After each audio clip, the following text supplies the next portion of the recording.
Loveleen said let us have a discussion with Sahithi and Nishita about outsourcing. I said we will do that and got up and came out of the house. I thought why do we have to come out to the road when we are moving around the houses? We should have gates installed. I made a mental note to speak to Sahithi about that. I lit a fag and walked towards our house. I entered the house and looked for Sahithi. I thought she would be in the kitchen supervising dinner. I went to the kitchen. As I expected, she is in the kitchen instructing what to make. I said to Sahithi, you call your men and install a gate between our buildings. She asked why. I said if we have to move from office and house we had to go out to the road and come inside. Same thing with Loveleen's house. I want small gates to be installed between our houses, where we can freely move between houses. Also, I want to install barbed wire running on the outer walls of the 3 properties. She said okay. I asked her did you identify a room for Sunitha? She said let us go and see. She took me to the far end of the hall and said this is a big room and I have put a double bed here and it has attached bathroom. I reserved this for your parents.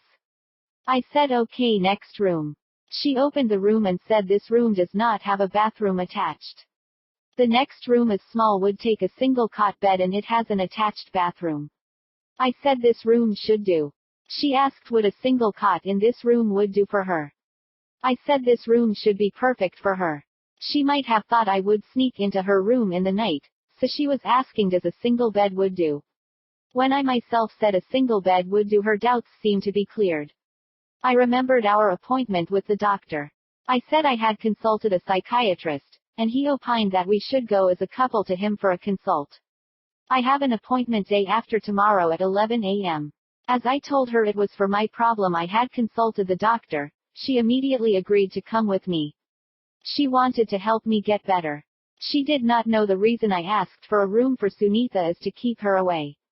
She said she will get the room ready for Sunitha, tell her to get her things and come. Until this room is ready she can stay in the last room. Once she is settled you ask your parents to come to live with us for at least some time. I said we'll certainly ask them. Chitty came and announced dinner is ready. We had our dinner and sat down in the hall watching some TV. Sahithi asked do I have to talk to the doctor?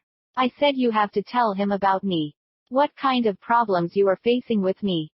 So, I can understand what am I missing, and the doctor can advise me based on his observations. I thought now it must be clear for her that I am taking her there for my problem, not to do anything with her. In reality, it is the opposite. I said I am going to the library to read for some time and got up and went to the library. I picked up a book and sat behind the desk. I kept thinking, will she become normal? Why did she went into a shell when Sneha died? What did she do other than telling the man about Sneha's whereabouts?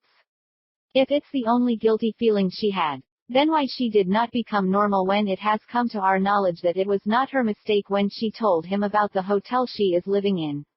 What has happened to her? She became so rigid she has not come closer to me from that day.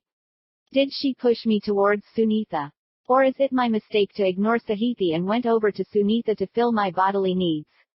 I think there is a big mistake on my part. I should acknowledge that. But what happened in her life which made her keep me at a distance? Has something other than Sneha's death happened in her life? How can I know? Is it a mystery? Can I solve it in my lifetime? Let us see what the doctor comes up with. He can only solve her mystery. Thinking about her, I did not know when I dozed off. I woke up when Sahithi touched on my shoulder and said come into the bedroom. I got up, put the book in its place, switched off the lights, closed the door and went to the bedroom. I lay on the bed face up looking at the ceiling. Sahithi lay beside me, put her hand on my chest and asked what the doctor would ask me. I said he would not ask you anything. You have to say what you want to say for my sake. You tell whatever comes to your mind. It is not compulsory you should say something. You can keep quiet and refuse to say anything. It seems she is scared to talk about her feelings or what happened with her. I slipped into sleep. Sahithi. I was scared to go with Kumar to the doctor. But it might be to my advantage. If I can say what was in my mind all these years, I should be relieved of my guilty feeling. Yes, I should come clean with the doctor. Chapter 11. Kumar. I had a bath and dressed up and called Sunitha. I told her to be ready with packed bags. I would come to pick her up and Sunitha is making a room ready for her. I took the car and went over to her flat. She is packing her bags. I told her to pack only immediate required dresses and makeup items. We will see later what are her things and what we got at the time of renting the flat. I packed fast the dresses she removed from the cupboard, took them out, put them in the car. I told the watchman we are going away for some time, we will see we should keep the flat or not. Another thing is Sunitha's flat is already vacant. I said I will check when the rent is due and inform him before that about our decision, giving him a hint of vacating the flat. I drove to our house and asked the watchman to bring one suitcase and took another, went to her room. It seems her room is not ready yet. I said this would be your room and for the time being you stay in another room until Sahithi would set up the room. I put her bags in the room, showed her the things in the room and said let us have breakfast. I came to you without having breakfast. We went over to the dining hall and asked Chitty to get us breakfast. Chitty came over with the breakfast dishes and placed them on the table. I asked her what the children are doing. She said they are still sleeping. I said okay, today Nikita would be coming, learn everything she teaches. Ask her if you have any doubts. We both sat and had our breakfast and I took her to the library. Chitty brought 2 cups of tea to the library. Yesterday I did not get a chance to look at the document prepared by Rajesh. I looked through the document in the system placed in the library, corrected and saved it back to the server. I said to Sunitha yesterday I had a talk with Loveleen and Sahithi about taking over their marketing. I want them to hand over the promotions and sales to us and they will pay us a commission to us. This way we can move our profits around. If we have more profits and taxes to pay we will absorb the expenses of the promotions, else if their profits are more and taxes are high then we will bill them the expenses and their taxes can be reduced. So, I want you to take charge of this division. She asked what will I do there? I said first you start with learning their work. You go with Sahithi and Nishita and see how they are working. Then we will discuss how to go about marketing. I am already working on marketing. I have already told Mr. D'Souza to sell our products to his clients. We can use his channel for marketing, interior designing also. All you have to do is to manage these people. Can you do that? She said I think I can manage people. I said Mahira is also there to help you. But I want this division separate from our marketing. So, you will have separate budgets and expenses. Based on the performance of this division one can recommend you for higher remuneration. Are you following me? She said yes. I understand you want me to promote over Mahira. I said that is my train of thoughts. Let us go to the office. I checked with Rajesh how the software is coming along. I told him when the software is ready to inform me. Then I inquired about the hospital project. Check with Nandini if there are any changes to be made to the software. I sat down and prepared documentation for the operation upgradation for the courier company. I prepared different approaches and costs for the same. I checked the documents and printed and kept them aside. I looked at the time, it is 1:30 p.m., lunchtime. I got up and went to Sunitha's room, asked her shall we have lunch. She said she is coming, got up, came over. We both went to our house. After finishing our lunch, we went into the library. I asked her what have you thought about what I said in the morning. She said I was thinking about it and preparing the list of items I can do. I will give you something by the evening about how can we achieve what you have in mind. Chitty brought us 2 cups of tea. We finished the tea, went over to the office. I went to my room and Sunitha went to her room. I called Mahira and gave her the documents I prepared for the courier company and said hand them the documents, and let me know what they say about the costing. She said she will hand over the documents and go home. I said do that. I went to the Panwala for a packet of fags. He gave me a packet and said I heard you gave Nikita some job. I said yes. I asked her to teach my kids. As she is still studying I don't want her disturbed by full-time work. Did she go to my house? He said I have not seen her. She might be delayed in the college. I lit a fag, walked to the office. It seems Sahithi sends some men to work on the gates between the buildings. Some workers are working on the walls by breaking them. Now we can move around the buildings without disturbing the watchman. After some time Sahithi and Nishita came over and were supervising the workmen. I called Nishita and took her to my room, told her to sit down. I asked her what happened about the marriage date. She said they have consulted Purohit and the date is not fixed yet. I asked, is there a problem? It seems they have got some pujas performed. She replied, I don't really know. I don't like these superstitions. It is all my father's doing. I don't go into their religious matters. I said that is a correct approach of yours. If you believe it will pull you deep into it, where you could not get out.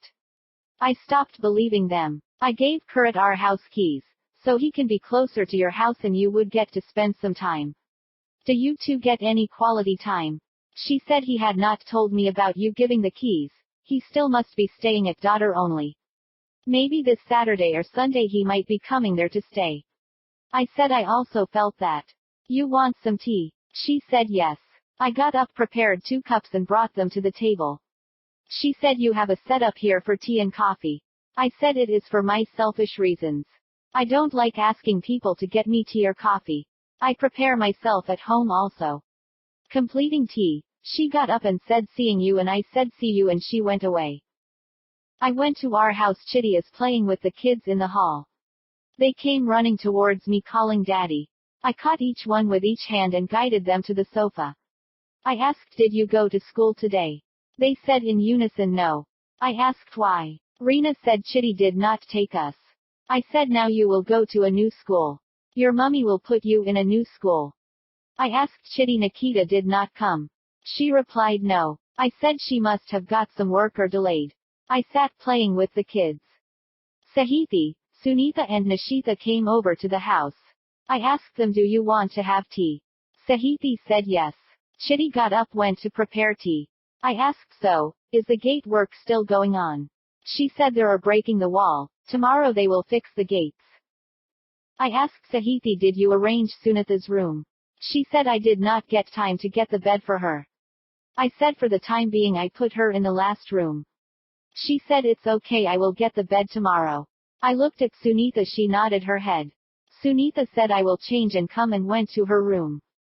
Sahithi also went to her room to change. Chitty brought tea and gave me my cup and one to Nishita. She asked where are the others. I said they went to their rooms to change.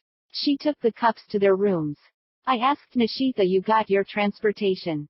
She said the driver went somewhere. I am waiting for him. I asked, shall I drop you? After dropping you I will go and meet Kurat. Nishita said please take me to Kurat, on the return you can drop me at my house. I said then come on. I will take you on the bike. At this time there is some traffic, we can go faster. I took the bike keys from the watchman. I am keeping the bike keys with the watchman as anyone can use it when they require it. I started the bike, we went to the factory. We both went to Kurat's office. Krishna is working on something. I asked where is Kurat? He said on the shop floor. I asked him how is the work? He said it is okay. He called the shop floor saying we both are waiting for him. He said he is coming. We sat down on the chairs. Kurat came after 5 minutes. Krishna got up and went down. I asked, is there some problem with your wedding date? He said Mr. Patel is having some doubts about the dates, it seems. I asked what are his doubts. Kurat said he does not seem to be convinced about the puja performed. Someone told him that the pujas would not suffice and advised him not to go ahead with the wedding plans. I asked, so, it is Mr. Patel who wants to break off the wedding? Kurat said yes, it is his idea only. I looked at Nishita. She said I can't go against my father's wishes. I got up and said to Nishita, come on, I will drop you at your house. I asked Kurat to return the house keys as he would not need it now. He understood why I am asking him for the keys. He gave me the keys. I took them, put them in my pocket, went down with Nishita. I stopped the bike at Nishita's house and asked her, shall I come and speak with her father? She said I will speak with him. I will tell you tomorrow. I started the bike and drove to our house. Sahithi. Kumar took me to the doctor with him. He was saying he had some psychological problems and he had consulted the doctor and the doctor advised him to come with me. We went and sat outside the doctor's office. After 5 minutes the doctor called us. We went inside, sat in front of the doctor. He said to Kumar, can you explain your problem for Sahithi's sake? Kumar said, from the time of my first wife Sneha's death we are going further away instead of getting close. The doctor looked at me. I said yes. I felt that too. It has started when Sneha had died. The doctor has asked Kumar what could be the reason. He said at first, I thought Sahiti had a guilty feeling, but over time I thought it might be my problem. Now I can't decide anything. I don't know anything anymore. The doctor said, Sahiti, what do you think it could be? I did not know what to say. I just looked at him. Kumar. I looked at Sahiti. She did not reply to the doctor's question. It seems she does not want to speak up. I have to make her open up. What should I do? Shall I tell the story to make her open up? I said I had to send Sneha to help in our hotel and she had a fire accident there and died. At first, we did not understand how that could have happened. But recently we came to know the events that lead to her death. Still, Sahiti did not say anything. I did not understand how to make her come out of the shell. The doctor asked Sahiti, what did you feel about her death? Did you have any guilty feelings towards that? She said no, I did not feel guilty about her death. It was an accident, why should I feel the guilt? I was sorry for the kids because they lost their mother. But my motherly feeling took over and I became their mother. I was grateful for her giving me these two beautiful children. The doctor asked, then why you have become distant from each other? Did Kumar have guilty feelings because he took her away and put her at the hotel? She replied, I don't think he should have any guilty feeling because he took her away after we had a fight and she asked him to take her away and an opportunity came up as they had asked him for help in running the hotel. If he had not taken her to the hotel he might have taken her to his parents' house for some time. It would have not been a big thing. The doctor asked, then what could be the reason for your separation? Is he going behind other women? That could be the problem because you found out something about him. She said he was not like that. I have seen how he treats women. He was very gentle with them. Even when he knows Loveleen hit him with her car, he went to her to show he was not injured. He only tried to help her out of her situation. I don't think he tried to take advantage of her situation. The doctor said, then what could have happened between you two that created the situation? She said the problem was with me. She waited a moment for anyone to react. When no one said anything, she said it was me who had done a bad thing. I am not worthy of him. I have become untouchable. That's why I kept him away. I was surprised by her words. I opened my mouth to say something. The doctor showed his hand as don't say anything, let her speak.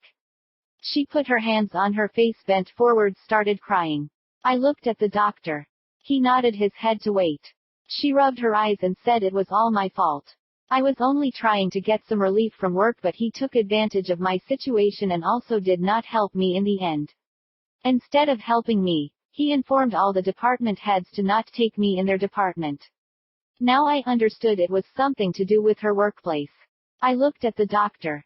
He said, it is enough for today. You come after 2 days. I held her with shoulders, pulled her up and took her outside the doctor's office. I took her to the parking and sat her on the seat. She was not fully herself. I closed the car door and went to the other side and sat down myself, started the car, drove to our house. I parked the car and I had to help her to inside of the house. I sat down beside her and held her by the shoulders. She started crying, then put her head on my lap, hid her face, still crying. I let her cry out, stroking her head with my hand. Chitty came into the hall about to ask something. I shook my head and she went away. After some time Sahiti got up and went to the bathroom to wash her face. She came back, sat beside me looking down at the floor, asked, you won't leave me and go away? I asked, why would I do that? She said, because I made a mistake. I said, mistakes can be redeemable. I might have done a lot of mistakes. Won't you forgive me for those?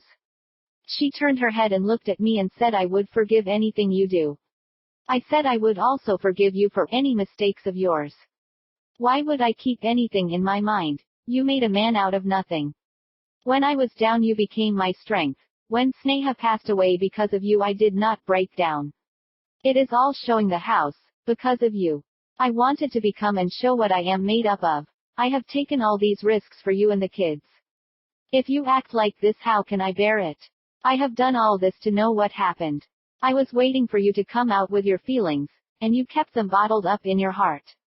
If you had told me all this, then I could have done something about it. She said, I told you I thought you would leave me and go. I asked, why did you think that I would go away? Did I ever let you have that feeling? I will go away. Where will I go? I don't have any other place to go. She said, I want you to know why I did what I did. I said, you don't need to give any explanations. You just tell me the name and I will do what is necessary. She asked, what will you do? Do go and get into a fight with him? I asked, what am I looking like? I pick fights with people. Have you ever seen me picking fights with anyone? We will teach him a lesson. We will make sure he never tries that with anyone else. She said, okay, I will tell you who he is. I asked Chitty to get us tea. She went into the kitchen. I sat there thinking about what should be done.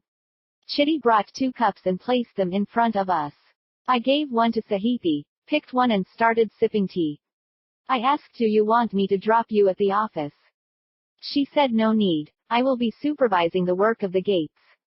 I had to get a bed for Sunitha also. I will go to the furniture shop and order a bed. From her talking it seems she getting back to normal. I think I should let her work to forget what happened today. I said, I am going to the library. If you need me, come there. I went and sat down on my chair. Thought for a minute, called Loveleen and said what Dhruv is doing. She said he just had milk and playing by himself. I said, why don't you come to my library? Leave Dhruv with the kids. She said, I will come in 20 minutes. I said, see you, and cut the call. Noted down the points to speak with her. 1 about the marketing division. 2nd about Dimple to help us out. 3rd what is happening in Haryana.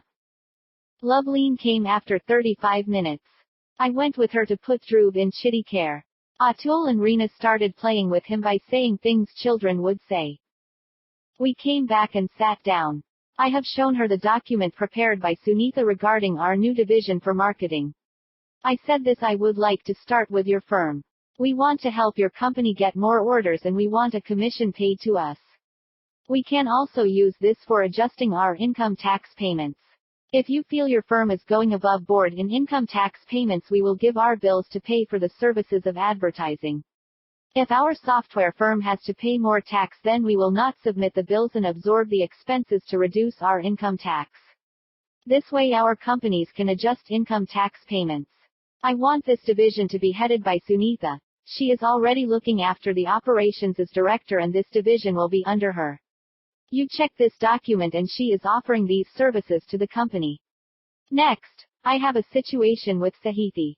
She seems to be duped by her manager at her previous company. He has taken advantage of her and he did not help her. I want to teach him a lesson. Where is Dimple? She said she is in Delhi, helping the party. Can she come over here? I asked. She said, I don't think so. It will disrupt her work and if she is exposed to the news it might create problems for her work. I said, then we will think about something else. I asked, so how is everything on the political front? Are there any problems? I think I am not needed for the next 4 years until the next elections. She said, politics is always fluid. What happens next minute? No one knows.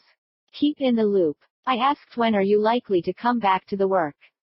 She said, I am going to leave the work to the duo of Sahithi and Nishita. I said, I think Nishita and Kirat's engagement won't go forward. She asked why. It seems Nishita's father had some reservations about his Kandali. He got them to perform some pujas also, but finally, he seems to have gone back on his word. I told Kirat to forget about Nishita. It was my initiative to bring them together. Nishita also follows her father's word. I don't think it will not have any effect on her performance. So, if you are not going back to work with your firm, how about you contributing to our firm? For the time being, advise Sunitha about her working on marketing your firm. Think about it. Your presence is not needed full time. You can just supervise her for some time until she picks up the ropes. She said she will think about it. Nikita came over to the library saying sorry for not coming yesterday. She said they had a freshers party at her college. I said no problem. You could have just informed. Chitty would not wait for you to come. Next time just inform us. I introduced Nikita to Loveleen. She is Nikita as the daughter of Mr. D'Souza.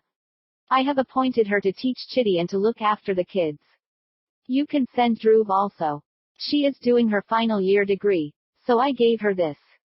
Next year we will see where we can fit her. Loveleen nodded her head and said, I am Loveleen, next door neighbor and partner in this firm. She said, glad to meet you. Ma'am, I am going to the children's room, and went away. Loveleen said, she seems to be a nice girl. I said, she seems to be. She got up. I going to check on Dhruv and then go home. We'll see you later. I will let you know my decision. I got up, went out to the works going on for the gates. Satisfied with the work going as per my requirements, I lit a fag and went out of the gates to go to our office. I saw Mr. D'Souza standing at the pawn shop. I went over to him, asked, did you collect the visiting cards? He said no. I said, then go and collect. Go and meet Sunitha and she will give you the cards. You coordinate with her about the orders. We have some other work for you. You know about interior decoration work. He said he had the work done by them. You can also get the orders for them and you will get your commission. He said, thanks, I will go and collect the cards. Completing my fag, I threw it down and snubbed with my shoe. I went over to my room, prepared a cup of tea and sat down. I checked the progress of the courier company application with Rajesh. He informed me that the application is ready. I said, go with Mahira and test the application with them. He said, okay. I said, then what about the hospital application? Are you coordinating with Nandini? He said he did not meet her. I said, okay, I will check with her.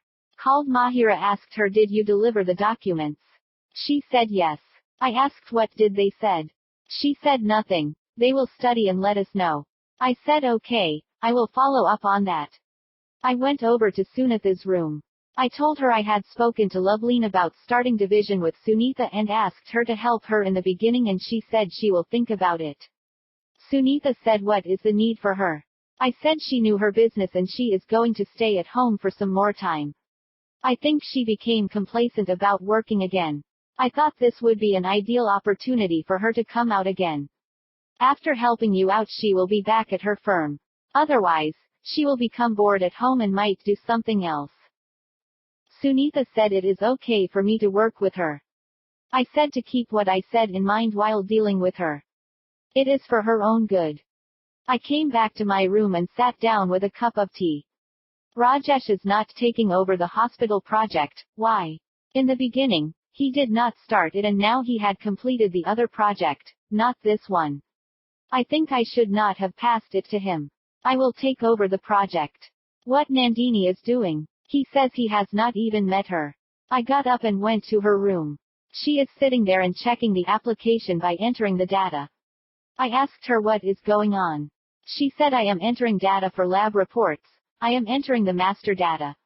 I asked, so, how is the development going? She said, I think it is going at a good pace. I asked how long it would take to complete. She said another 2 months. I asked, when are your father planning for the start of the construction of the hospital? She said he says another 3 to 6 months. He says he had to finalize the details. I asked, did you speak to him about my proposal for financial assistance? She said no, I did not get the chance to speak. Maybe when I go there I will speak with him directly. I said, see what you can do. I came back to my room and started checking the status of the hospital application. I wanted it to be finished so that we can get more orders from other hospitals. We can ask Loveleen's father for getting the orders from their state hospitals. Nandini's father's hospital would take the application, but it might take some time to build. A doubt started creeping into my mind. Am I getting the marketing correct way from Mahira? To get the courier company account, I had to prompt her to go and contact them. I think the best way would be for her is to let her do things on her own. I should shift her 2 salesmen from the marketing division. She would think I am giving priority to Sunitha. That's what I want. She should think her position is not freely available. She should earn it. But how should I tell her this? I think I should take a meeting and discuss the matter in a meeting. That way I can scuttle the responsibility from me. Let her go at it on her own, as she was doing it previously. She can take help as she was taking Kurat to visits. This way she should bring some results. If not, I can revise this. I am new to this business. I have to be flexible in this. I can't be complacent in my approach to the business needs and I need to improve things for the better. Completing my checking, I prepared a document and sent it to the server. I took the empty cup to the sink, rinsed and put it back on the stand. I got up and went over to the gates being erected. The gates are erected and they were set. It would take another day for them to be used. I went out and went in through the main gate of the house. I checked in the children's room. Loveline is still sitting there supervising the children playing. I asked surprisingly, "You did not go home?" She said, "Dhruv is playing with Atul and Reena. He seems to be enjoying playing with them, so I let them play." I said, "I came over for lunch. Do you want to have lunch with me?" She said, "No thanks. I am thinking of going home." I could not separate them. I said, "Then bring him in the evening, they can play together, or send him with a servant." She said, "I will do that," and picked him up. He is adamant at first about going away with his mom, but she told something in his ear and calmed down and went with her mom. I said, "Nikita, will you look after the kids? I will call Chitty." I went over to the dining hall. Chitty is bringing the dishes from the kitchen and placing them on the table. I told her to leave the dishes, "I will serve myself, you go and be with Nikita, she is alone." Chitty went away to the children's room. I served the dishes and started eating. Completing lunch, I went outside, lit a fag and walked to the office. I went over to Sunitha's office and told her to use the salesman from Mahira. She said Mahira might object. I said to start using them by sending them to clients. You get potential clients from Loveline and start using them. She said she will do that. I went to Mahira's room. She is not there. She and Rajesh must have gone to the courier company for a demo and testing of the application. I went to my room, sat down in my chair, called the 2 developers to come to my room. When they came, I asked for the status of the hospital project. I said I will continue to look after the project and Rajesh will be looking after the other project. I told them to speed up the project and if they need any support they can ask me. After completing this project, we have to look for selling this as a product. So, prepare the software where it will allow to be sold to any other client also. I gave them instructions to complete the project as soon as possible and sent them away. I prepared a cup of tea and sat back in my seat. Tomorrow we have to go to the doctor. What he will say about our problem, we have to see. Then if Mahira and Rajesh return, we have to plan for their training accordingly. Then I have to see what Loveline says about my proposal. I called Sunitha and asked her, did Mr. D'Souza come to pick up the visiting cards? She said no. What is the problem with him? Does he wants to work and earn something or not? He does not seem enthusiastic about doing our selling. I took the car and went to Sunitha's flat. I took our balance clothes and personal items at the flat and put them in the car. I told the watchman that I am going out of the city and in my place another person will be staying and I will be paying the rent as usual. I went over to the factory and gave Kurat the keys to the flat and told him he can use the flat as he wants. I told the watchman, you will be staying there. Get some personal items and you can keep them there. I have removed all our personal items. You can keep the keys, and left the factory and went home. I took the bag and took it to my room, removed my personal items from the bag, put them away, took the bag and put it in Sunitha's room. I went over to Sunitha's office room and told her I have cleared our items from the flat and gave the keys to Kurat to use as he feels fit. I have put your things in your room. I went to my room and sat down. Finding no work to do, I got up, made myself a cup of tea and sat down. I have to find something new to create software or something to do. I am having more free time because I am delegating work now. Earlier I had to do all the work myself. Being the boss has some perks like this. I got up and went out, lit a fag. Looked around the workers left after cleaning the area around the gate. Now the gate standing with the support of wooden planks. I went out to the road, entered our house. I went and looked at the children's room. They are sound asleep. I went to my library and sat down. Switched on the TV and started watching a show on TV. She must have heard the sound of the TV. Chitty came over and asked Anna, do you want some tea? I said no, I just had. She went away. When we don't have any money, we get lot of ideas for business. When we have money to invest, we don't get any ideas. I was breaking my head about what else I can do. No idea is coming up. I laid my head on the table thinking for any ideas. I don't know when my eyes closed and I went into a slumber. I felt a touch on my shoulder and got up with a shudder. I looked around, no one was present. Why did I get the touch on my shoulder when no one is around? I felt an urge to check on the children. I went over to their room and looked at the kids sleeping. Satisfied they are still there, I sat on a sofa in the room. Why have I the urge to check on them? Are they in any kind of danger? Is someone going to kidnap them? Why the terror in my heart? I called Chitty and told her to look after the kids, went over to Loveline's house. On the way, I warned the watchman to be careful of any newcomers and lock the back gate. The same warning I gave to Loveline's watchman and entered her house.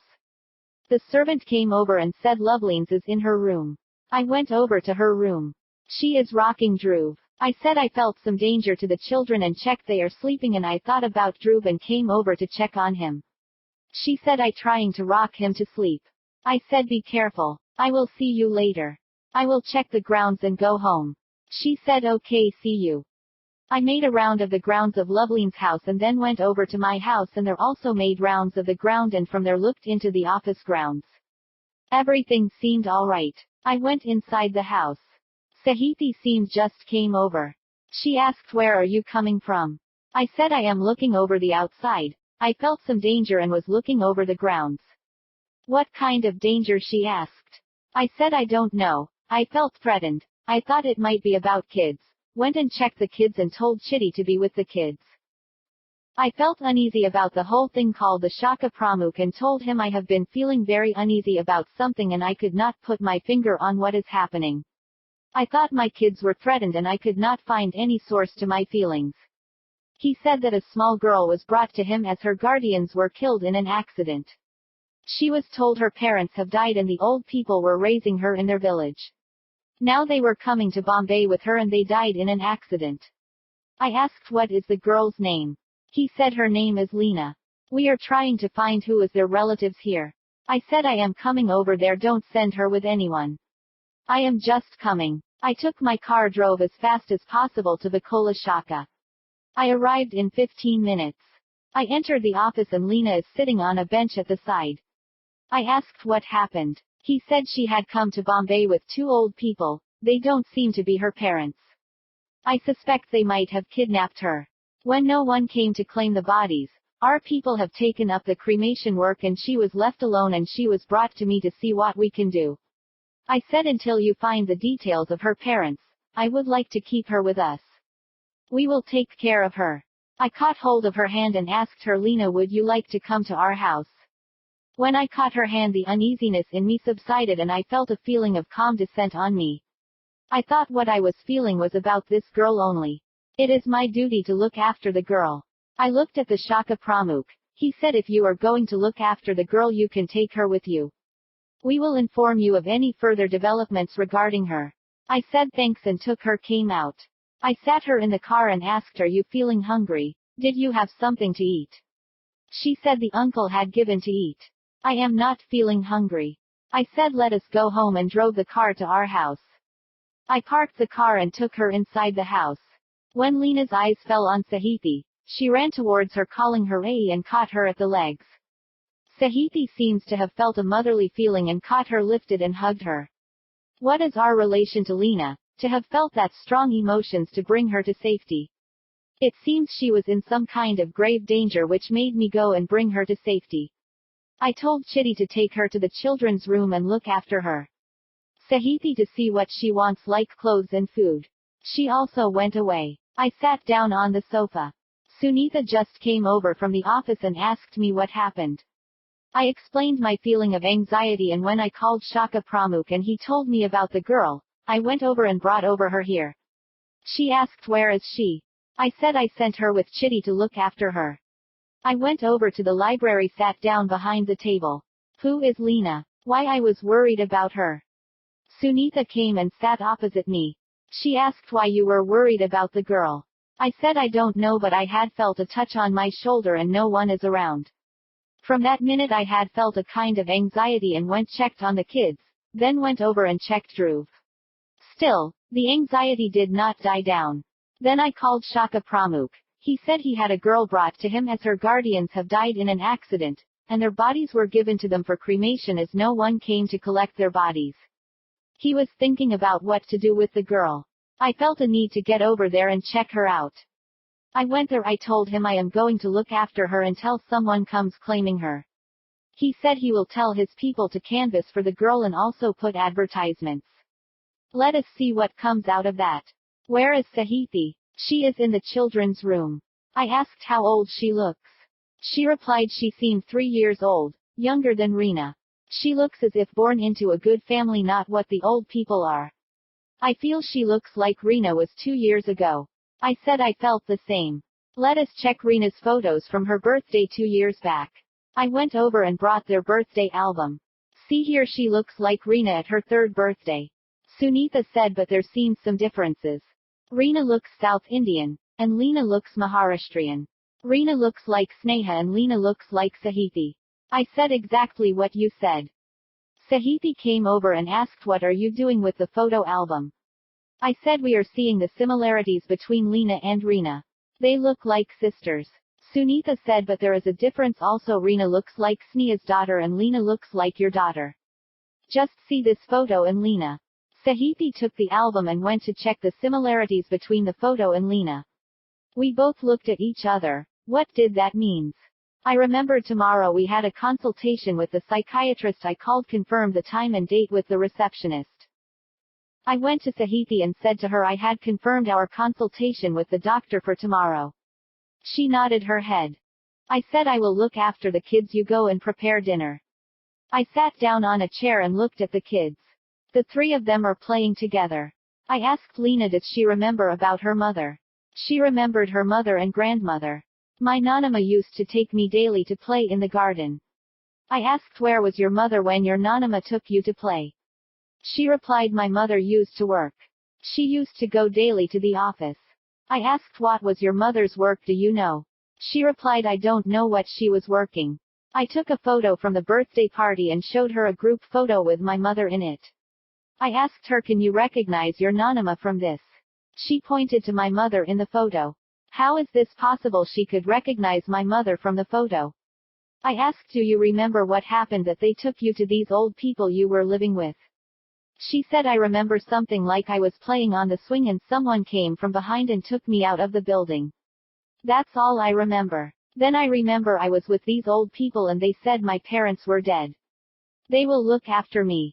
It seems she was taken away from her parents forcefully. Who are her parents? Why she is saying Sahithi as her mother and my mother as her grandmother? What is the mystery behind it? I rang up Shaka Pramukh and explained the mystery we are facing. It can happen when she saw Sahithi and it can happen she might call her Ai, but how it is possible she would call my mother her grandmother, that also in Telugu. He said he will make inquiries about the girl. I sat there looking after the kids. Chitty came over to take the children for their dinner. I went over to library. I looked over the collection of books. I don't think I have any books which will explain what happened with Leena. I sat down on my chair. On a whim, I got up and went to the dining room. The children have finished their dinner and asked Sahithi to bring Leena with her. I want to go to my parents' place. She asked at this time. I said I have to check something with them about Leena. 3 of us went to my parents' flat. I rang the bell and my father opened the door and asked surprisingly, what are you doing at this time? I said please let me come in. Where is Mummy? She is in the kitchen about to serve dinner. She came out of the kitchen. Leena ran to her saying Nanama, meaning grandmother. She caught her, took her to the sofa and sat down. She asked who is this? I said she is Leena and she is saying you are her grandmother and see what she called you. My mother sat her in her lap and asked who am I? She said you are my Nanama, take me to play on the swing. My mother said it became late, we will go tomorrow. She asked me what is this? I said that's what I want to know. She is recognizing Sahithi as Ai and you as Nanama. She did not call me anything, but she does not fear me or scared of me. I asked her who am I? She said Daddy. See this, I have not asked her this before. She is recognizing all our family members. Do you have some photos of Sneha? She said they are in the cupboard. You open that cupboard and remove them. I removed the album, showed her Sneha's photo and asked her who is this. She said I don't know. See, she is not even recognizing Sneha. If she recognized her she would have called her Amma as other kids. She is behaving as if she stayed here for a long time. She even told me she was abducted from the swing while playing. It is all seemed mysterious to me. I got up and said okay, then I am going back. Kids would be waiting for Sahithi. My mother said leave her here for some time. Let us see how she behaves when I take her to the park tomorrow. I said okay, if you can look after her for a few days, I will leave her here. If you have any problem let me know, I will come and pick her up. I asked Lena, can you stay here? She said I can stay with Nanama. We came down, sat in the car, drove back to the house. I finished lunch, went to the library and sat down. It seems the mystery would not be solved any time soon. I took a book from the shelf and started reading it. I looked at the watch. It is showing 10 p.m. I got up and went over to the bedroom. I changed into a nightdress and lay on the bed. She is sleeping facing the other side. I lay facing the ceiling and thinking about Lena. Has God given her Lena because she has fear of childbirth? Has she realized that? She turned towards me and asked, what is this about Lena? I can't understand. I said, Lena is your daughter. She is recognizing you and my mother as if you both have raised her. She does not recognize Sneha, which means she doesn't know Sneha. I myself could not understand the meaning of that. I don't know how this is possible. Sleep it off, we will see tomorrow. The next day we went over to visit the doctor. The doctor gave Sahithi some medicines and sleeping pills to reduce anxiety. I have discussed Lena's case with him, but he could not give any insights into that. He said to come after 15 days for review. On the way back, we visited our parents' place. Lena is moving around the house as if she is living there for some time. It is surprising that she did not act as if she is at someone else's place at all. We spent there some time there and we returned to our house. Nishita was waiting for Sahithi and they both went away to their office. I sat at my office, reviewed the progress of the work. Mahira and Rajesh were working with the courier company. They came to the office and went together to the courier company. They left a message that they would be working with them today also. I thought one work is completed. I called Nandini and the two developers for the review of the works. I asked for their names as I did not get their names. One is Apendra and the other is Sawant. I asked then what is pending from the details given by Nandini. We had a meeting for an hour and I told them to work on the details of the modifications worked out. I asked Nandini how the work is going on building the hospital. She said they have acquired the land required for the building and would be starting the work after checking with their guru, who would fix a muhurat for laying the foundation stone. I asked, are they inviting anyone for the foundation stone laying ceremony? She said, if you like to visit Hyderabad then I will fix the tour with my father. I said, you do that. I would like to visit the site and see the plans for the hospital. Shaka Pramukh is saying they also want to build a hospital for the poor here in Bombay. She said it is commendable they want to build a hospital for the poor, but ours is not for the poor. I said, I know that if your father can help in the building they will pay the consultation fees. There won't be a problem on that front. They are also offering financial help in your hospital also. She said, I will check the date and inform you. I said thanks and she went away. I went out, lit a fag and looked at the workers working on the gate. They were making some plastering on the side where they broke the wall. I went over to my house and asked Chitty to get me a tea and went over to the library. I looked at the science and technology books. Which book can have some answers for me? I put some books on my table and looked at their summary. Chitty brought a cup of tea and placed it on my table. I asked what the kids are doing. She said Loveleen came with Dhruv and they are playing. I asked Loveleen came over. She said yes. I said okay, you can go back to your work. Finding nothing in the books I placed them back on the rack and went over to the kids' room. I sat with her, looked at the kids playing. She asked, I was told you brought a small girl home yesterday. I said yes. Her guardians were dead in an accident and Shaka Pramukh was looking for someone to look after her. The mystery was when I brought her home she went to Sahithi calling her Ai. And the most surprising part is she recognized my mother as her grandmother and even called her Nanama, that is paternal grandmother in my language. When I took her to my parents' place, she was asking my mother to take her to play on swings in the colony park. I left her there for some time to see her reaction when she meets the neighbors. Loveline asked was she sent after coaching by anyone. I said I don't think so. Her reaction was genuine. She recognized me as daddy, but she acted as if I don't have much interaction with her. She behaved as if she is being raised by my mother. She acted as if she came from another universe.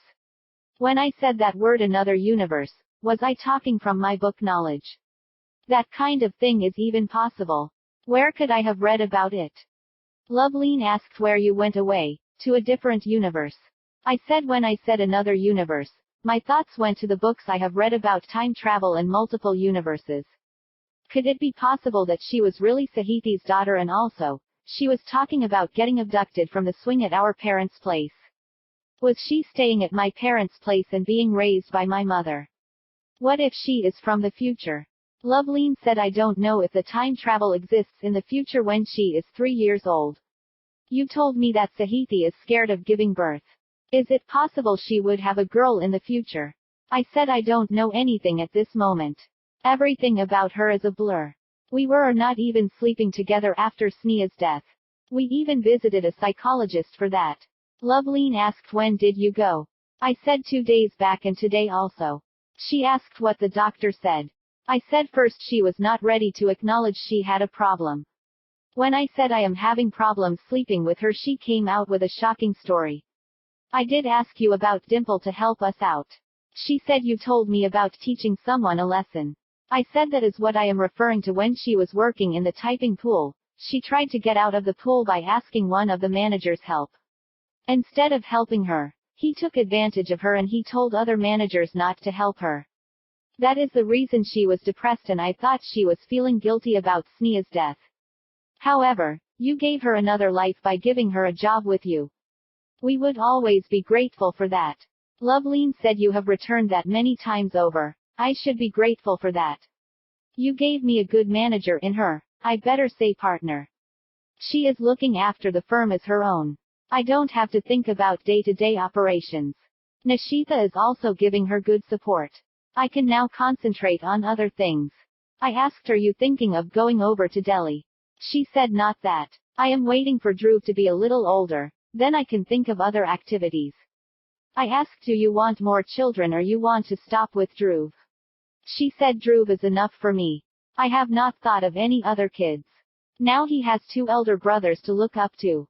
I hope they will grow up like siblings. I said I am sure we can raise them like siblings. See how they play with each other. They both look at him like a younger brother. Chitty came over and said Anna, lunch is ready, shall I serve? I asked Loveline do you want to stay for lunch? Loveline asked Chitty what are you serving? Hearing what she prepared she said I will stay for lunch.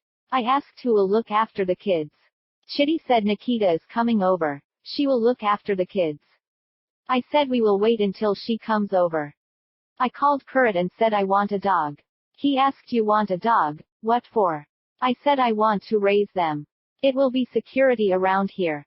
He said Krishna is asking which breed do you want? I said anything that looks fierce. Krishna must have taken the phone. He said my friend Ravindra's sister they have some puppies. I said I want a male and a female. He said they stay at Air India Colony, Kalina. I will speak with him and let you know. I asked does he have a phone number? He has. I will call him and let you know. I cut the call. Loveline asked you want to raise the dogs. From yesterday I was having a panic over kids. I wanted to have dogs in the house for the security of the kids. We don't be always in the house and we are leaving everything on Chitty. She not only looks after the kids, she makes lunch and looks after the house also. We have a cleaning crew for the office and house. I think we should have permanent staff for these works. The phone rang and I lifted the receiver and said hello. Krishna on the other side said hello, they have days-old puppies. I asked what breed. They are Great Dane, original breed. I asked can I go and get them? I will give you their address, you go and check. I noted down the address. I said I will go there after lunch, and cut the call. Nikita came over with a box in hand. I asked what did you bring? She said my father sent you this snail curry. I said snail curry? I never had it before. She said try it is very tasty. I took the box said thanks. You look after the kids, we will have lunch and come. Did you have your lunch? She said I just had and came. I gave the box to Chitty said Nikita brought it. She asked what is it? I said snail curry, let us try. I tried the curry with rice. It is very tasty. I said Loveline you also try it, it is very tasty. Mr. D'Souza said his wife is an excellent cook. It is really very tasty. She tried and said yes, it is very tasty. If we are having a party we should ask her to cook seafood for us. I said yes. We completed our lunch and came to the children's room. I said Nikita, your mom is an excellent cook. I never had that tasty seafood before. She said thanks. I am going to Kalina to get us some dogs. Loveline said I am also coming with you. Can you look after Dhruv? She said no problem. Chitty will also be there. We took the car and reached the address given by Krishna. He had a litter of puppies. I said I want a male and a female. We selected one blue male and one black female. He said the price is 8,000. It is my side business. We paid and took the puppies and reached home. I named them Sonu, Manu. The male is Sonu and the other one is Manu. Seeing the puppies, the kids were very happy. I told Chitty for the time being put them on the ground floor. We will provide a room for them. First, we need to send them for training. For the time being I told them to be put in a box. I went over to the office and started looking after the pending works. I worked until 5:30 and got up, made myself a cup of tea and took it the outside and lit a fag. I felt like someone is watching me. I looked around, there is no place someone could hide and watch us. Finishing my fag, I went inside. Shut down the system and closed the room. I came out and went to my house through the newly installed gate. After having dinner, I went to the library, went through some books. I came back to the bedroom. Sahithi is preparing for sleeping. I asked her did she take the medicines given by the doctor. She said she did not take the sleeping pills. I said you should take all the medicines given by the doctor. She took the tablet and lay on the bed. She turned towards me, asked why did you get the dogs? I said they are for security. Now they are very little. Wait for 6 months they will be ferocious. We can leave them in the night outside, they will make rounds around the building. The sleeping pill must be working. She is slowly going to sleep. I waited until her breathing is even. I got up and went to Sunitha's room. I turned the doorknob. It did not turn. It must be locked from inside. I knocked very lightly. She opened the door and said you are at this time. I said Sahithi gone to sleep. So, I came over to you. We have not been together for some time. She locked the door behind and we went to the bed. After half an hour I dressed up and went back to my room. Sahithi is sleeping soundly. I got beside her and went to sleep. Chapter 12. Kumar. It is 3 months since I got the puppies. They are running all around the 3 properties. I keep the gates open so they will be accustomed to the grounds around our house. Mahira and Rajesh completed the courier company project. Hospital project is coming to an end. Nandini invited us to Hyderabad for the foundation laying ceremony for the building of the hospital, which will be next Monday.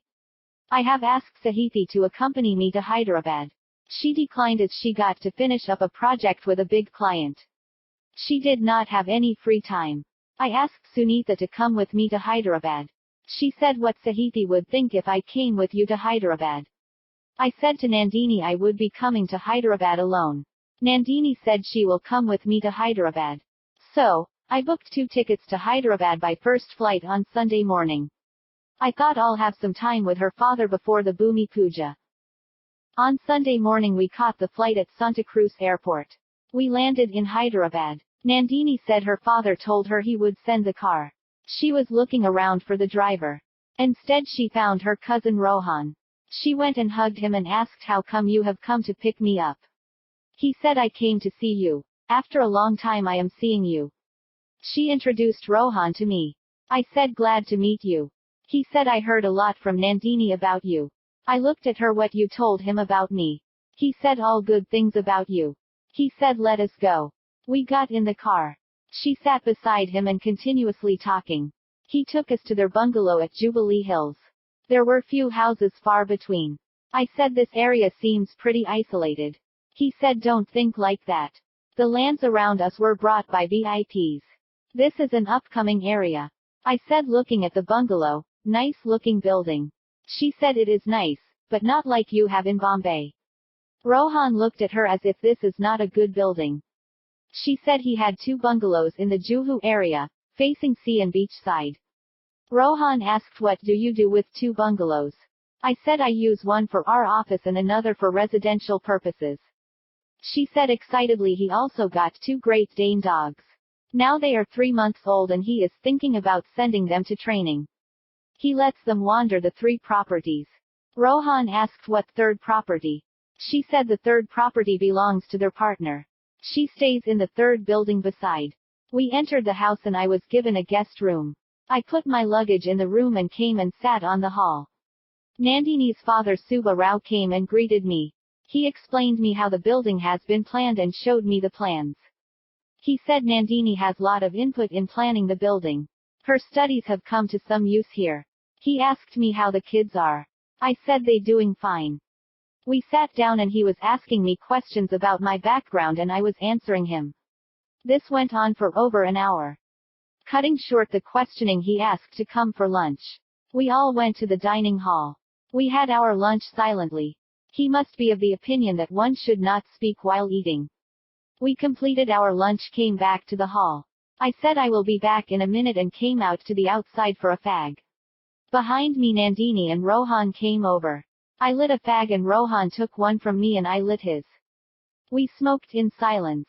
I asked him where you are working now. He said he is working with a hospital. It is his dream to have own hospital. I asked him how long it will take to build the hospital. He replied at conservative estimates it should take 9 months to a year. I asked so can we expect to start the hospital by the next year end? He said I think so. It might take a little longer to get all the equipment. I said so by 1995 you should be starting the operations. He said I hope so. We completed our fags, went inside the house. Nandini proposed we should go watch a movie. She asked me are you comfortable watching a Telugu movie? I said I am comfortable watching any language movie. I have not watched any Telugu movie for a long time. I think I last watched a Telugu movie in a theater was when I was in intermediate college, that was with Sneha. Somehow one way or other I always remember Sneha. Seeing my eyes, Nandini got up, let us go now otherwise we may miss the starting of the movie. We went over to the theater. There was a movie Mayalodu starring Rajendra Prasad. Rohan went and got us 3 tickets and we went and sat in the theater. Nandini sat between the 2 of us. Throughout the picture she was giving me running commentary about Rajendra Prasad and the movie. After coming out she asked me how the movie was. I said excellent. I hardly watched the movie what with her running commentary. Rohan took us to a restaurant. He asked me what you would have. I said just tea. Nandini ordered dosa for both of them. I sat there sipping my tea while they had dosa. Completing dosa she ordered ice cream. I said I will wait outside and came out and lit a fag. After 5 minutes they came out of the restaurant. Rohan asked why you came out. I said for a fag. We went to the car and rode back to her house. He left us there and went away citing some work. It is a great thing for him to spend so much time with us with his busy work schedules. She sat me in the hall, went to her room saying she will change and come. Subba Rao came over and sat down. From his questioning he must be evaluating me. Now he changed his questioning to general topics and then to politics. He was asking why the Telugu Desam has failed in these elections. I said I have not been following the Andhra politics, but I know for sure Sena will come into power in the next elections. He asked how I would know that. I said we are analyzing the current trends in the state. Now the Sena has an edge. After the bomb blasts the Congress in the state has weakened. There is a small achievement to be obtained by getting some Muslim votes, which will turn the tide in their favor. He asked how they can achieve that. I said they have to give assurances to the Muslims that in their ruling no such incidents will happen. He asked can they do that? I said it is possible from the level of shakas only. They have already started building up for their next elections. He asked can Telugu Desam can come back to power. I said I don't know, I have to study the last election results and the trends of the ruling party to come to a conclusion. He asked how do you study? I said I got a computer program for that. I have to feed the data and I have to give it some variables to come to different scenarios. From the scenarios I make conclusions and make some recommendations to the party. He asked did you do the same in the Haryana elections? I said we were lucky there. We had a breakthrough before the elections in an operation. We want to trap someone and someone else got in the trap. A minister had to resign on this and we got a boost in the elections. Using the software for the first time I made some observations and we got good results. He said why I am asking about this is because we have to think about who will win next elections based on the party will be in power, we have to make investments. I said sometimes it is really difficult to understand the sentiments of the people.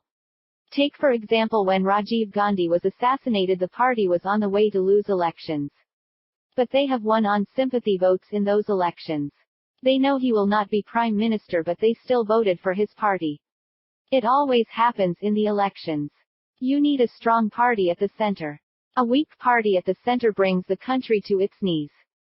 The PM needs to take tough decisions with regards to foreign policy especially. Take for case of Pakistan. It is rumored that China is helping Pakistan in creating a nuclear bomb. If it is successful, then what will be the position of India? They can threaten us with nuclear bombs, and then we should be ready with our own bombs. So, the PM has to make his decision on nuclear matters. Those countries that have nuclear capability, they threaten us not to go for nuclear capability, fearing for their survival in the open market. That is why we need strong party and strong PM. Subba Rao said you seem to have a good grasp of the political situation of the country. I said I read a lot and keep up with the news. He asked how come you have entered this software field. I said I think it is my destiny to come to software field. That is all I can say about that. Nandini came over to us and said you seem to be discussing something seriously. He said we are looking at political prospects for the next elections. These governments do hardly anything for the people. They always look for their commissions in everything. That makes the projects unviable for the developers and makes a mess of everything. Nandini said come we will go and sit outside. I got up, thanked Mr. Subba Rao for the discussions and went with Nandini outside. She said I thought you were getting bored with the discussions. I said I am not getting bored but I wanted a fag so I came out with you and lit a fag and took a drag. We went and sat on a bench. After finishing the fag, I said I wanted to change and got up. She said I will drop to your room. We went towards the guest room. On the way I said pointing to a room, is this your room? She said yes. How do you know? I said I don't know, I just assumed. She said come I will show you the room. She opened the door and we went inside. After entering the room, I had kind of deja vu. I felt I came into this room previously and spent some time there with Nandini. I looked at Nandini, she asked how is my room? I looked at the bed. I felt I had shared the bed with Nandini, thinking about that I felt aroused. I pushed down the feelings, came out of the room and went to my room at a brisk pace. She came behind me, asked what happened. I said I had a weird feeling when I entered your room. She asked what weird feeling. I turned my head to the other side and said I felt like we spent some time on that bed. I must have dreamt about it. I can't understand how that is possible. This is the first time I came to your house and that is the first time I entered your room. She said don't worry about that and kissed me on the cheek and went away. I sat down on the bed thinking what just happened. I opened my bag for the dresses and found 2 books. I removed the books, put them on the nightstand. Removed a change of dress, put them on the bed and went to the attached bathroom. Had bath, came out and dressed up and went to the hall. As I was about to sit down, Rohan came over and sat down. He said sorry, had to check with a patient. I said it's okay. Nandini came over after 5 minutes and asked Rohan where we shall go for dinner. He said you tell. I heard there is a new restaurant near Jubilee Hills checkpost. I looked at the time, it is around 7:30. Nandini said I will get ready and come and went to her room. She came after 8 p.m. We went by the car to the restaurant mentioned by Nandini. We sat down and we ordered drinks. Rohan and I had 2 pegs each. Rohan said don't worry, Nandini will drive us back. After completing our drinks, we ordered dinner. Completing our dinner, we went back to Nandini's house driven by Nandini. I went to my room, changed and sat on the bed. I looked at the nightstand, choose one book, started reading.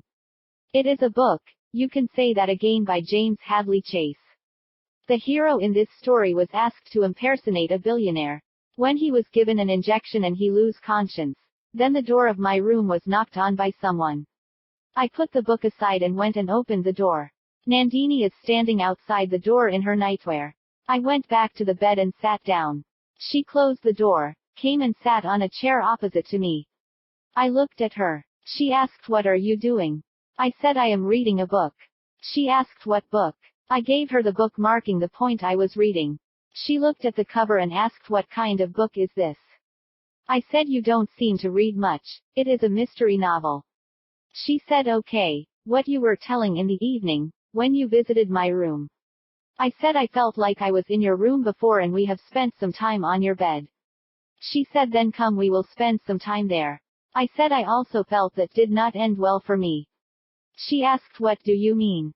I said, "You left me heartbroken. It took me a long time come out of that." She asked, "Why you fear heartbreak? Enjoy while you can."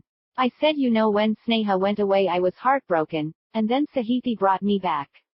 Now I don't know if she can bring me back or not. She herself is in a bad shape. I don't know if I can come back from further breakdowns." She asked, "Then why did you keep a relationship with Sunitha?" I said, "Our relationship is based on no expectations from each other. We don't expect anything from each other except physical relation. We understand each other. I know from the time I have seen her. I know what is in her mind and she knows what is in my mind. The only time we had a misunderstanding is about Mahira. She thought I was having sex with her, instead it was Kurat. When I made understand that, she was back to normal. Even though we stay in the same house, we can keep our distance. Can you not become jealous? I know what will come between us is only jealousy, nothing else. I can see in your eyes that jealousy is the only thing that is a wall between us." She said, "I will give my promise, I will never leave you and go away." I said, "Then let us keep our relations to the professional level only. We will see what happens in the future. I know we have to work together for a long time. Let us not spoil our relations with keeping physical relations." She said, "I will give you some time, think it over. Good night," and went out, closing the door behind her. I resumed reading the book. I read for some time and when I felt asleep I put the book aside and switched off the lights and went to sleep. Nandini. When I showed Kumar my room, instead of looking over the room and telling me how I have decorated my room, he ran out of the room to his room. His behavior was puzzling after that. It seems he had a dream about us having shared the bed. I looked him over, he seems to hide his arousal he got from thinking about the dream. Then why is he acting like that? If he had any feelings about me he could express them. I never had previously objected to him on any matter. During the flight, I caught his hand most of the flight. Then suddenly what happened to him?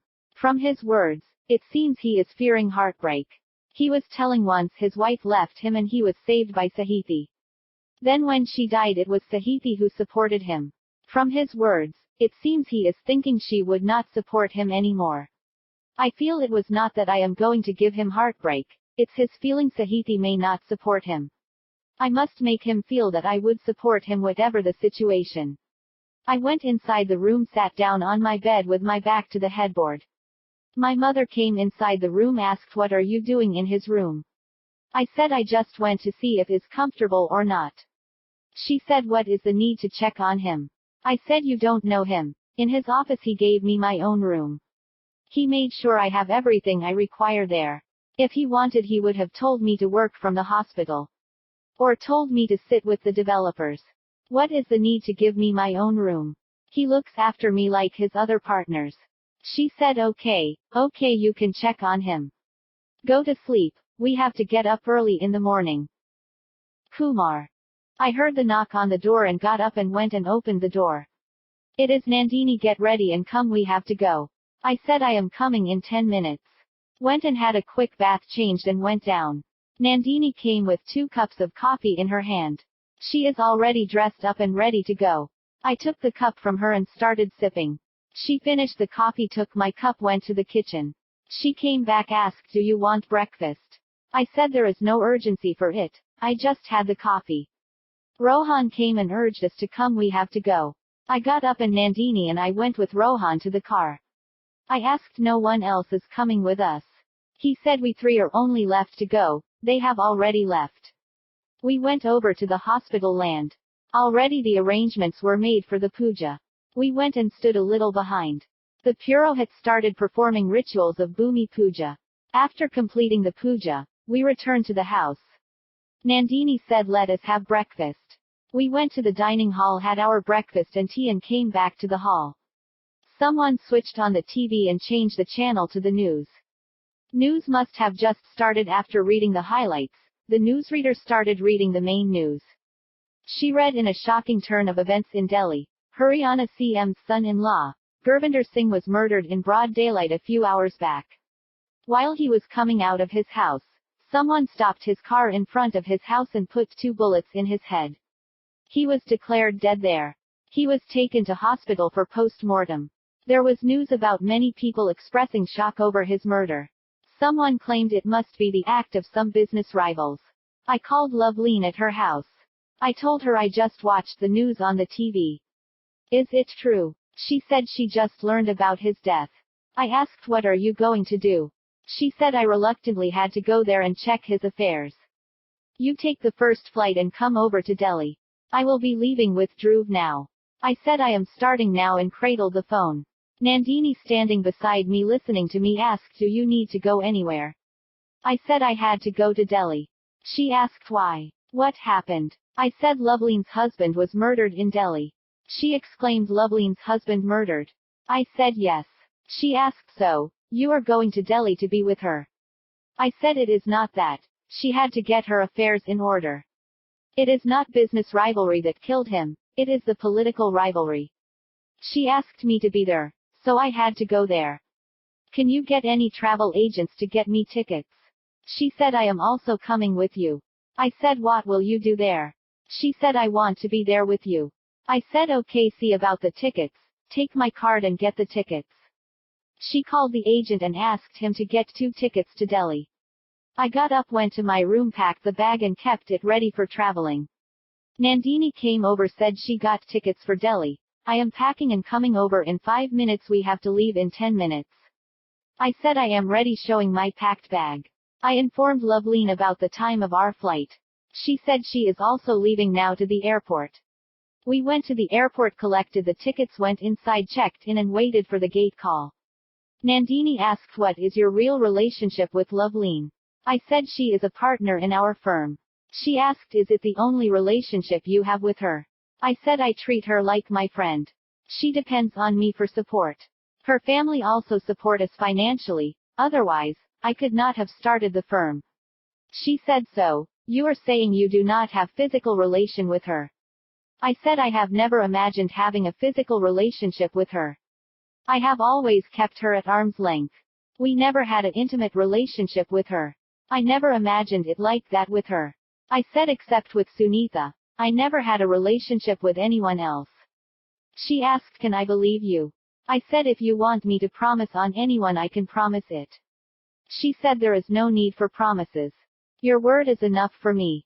The only thing I could not understand is your relation with her. I said some things can't be understood, like our relationship. What is our relationship? You tell me. She said I think we are friends. In the meantime, the gates were opened and boarding is announced. We got up, showed our boarding passes, went inside the aircraft, sat down at our seats. She linked her hand in mine and sat. I did not find any reason to object to that. When the lunch cart came, she unlinked her hand, collected the lunch and started eating. I ate my lunch and handed over the remains when the air hostess came to collect them. We reached Delhi, collected our baggage and came out. There standing Vishal, our driver from Delhi flat. Seeing me, he waved. I went over to him and asked, how come you are here? He said madam called me. She said you are also coming, if you reach first, told me tell you to wait for her. I handed him the luggage, said put them in the car, we will wait for her here. We looked at the board for incoming flights. Then next flight from Bombay would land in 30 minutes. We sat down on the seats, waited for the flight to arrive. When Loveleen came over, she looked at Nandini, as why did she come with me? She handed her luggage to Vishal and said, first drop me at my parents' place, then take them to the flat. When she got down, she said, I will give you a ring when she gets time, and went inside the house. Vishal drove us to the flat. We went inside the flat. It was left as we saw the last time. Vishal must be keeping the flat clean. We took our bags and put them in the bedroom. We did not even settle down. The phone rang. It is Loveleen, she said, to be at Guru's house in half an hour. Wait outside the gate. I said okay, and I informed Vishal about going to Guru's house. We went over to Guru's bungalow and waited outside the gate. When the watchman inquired, Vishal told him that we are waiting for Loveleen madam to arrive. Hearing Loveleen's name, he went back to his seat. After about 5 minutes, Loveleen arrived with Dhruv. I picked him up from her. She had a stern face on and we went inside with her. It seems the hall is filled with Guru's relatives. Guru's body is placed on a pedestal in the center of the room. People were coming and placing their flower garlands on his body. We stood aside and she went and stood beside his head. She had put on a veil on her head and she kept looking at the floor. Someone asked for the baby and I handed him, and they touched him on his foot for paying respects and handed him to me. In the meantime, Vishal went and brought a garland and I placed it on his body on behalf of Loveleen. Someone from CM's office came with a garland and placed it on him. After finishing the formalities, they took the body in a van. I took Dhruv and went with the van to the crematorium. On behalf of Dhruv, someone performed the required ceremonies touching the things to Dhruv for effect. Finally, the pyre is lit. We waited for some time for the fire to engulf the body of Guru. I took Dhruv and came out of the crematorium. Vishal is waiting in the car. I sat in the car back at Guru's house. I handed Dhruv to Loveleen. She took him inside a room, possibly for feeding him. I looked at Nandini to be with her. Nandini went behind her into the room. I sat down in one of the chairs placed.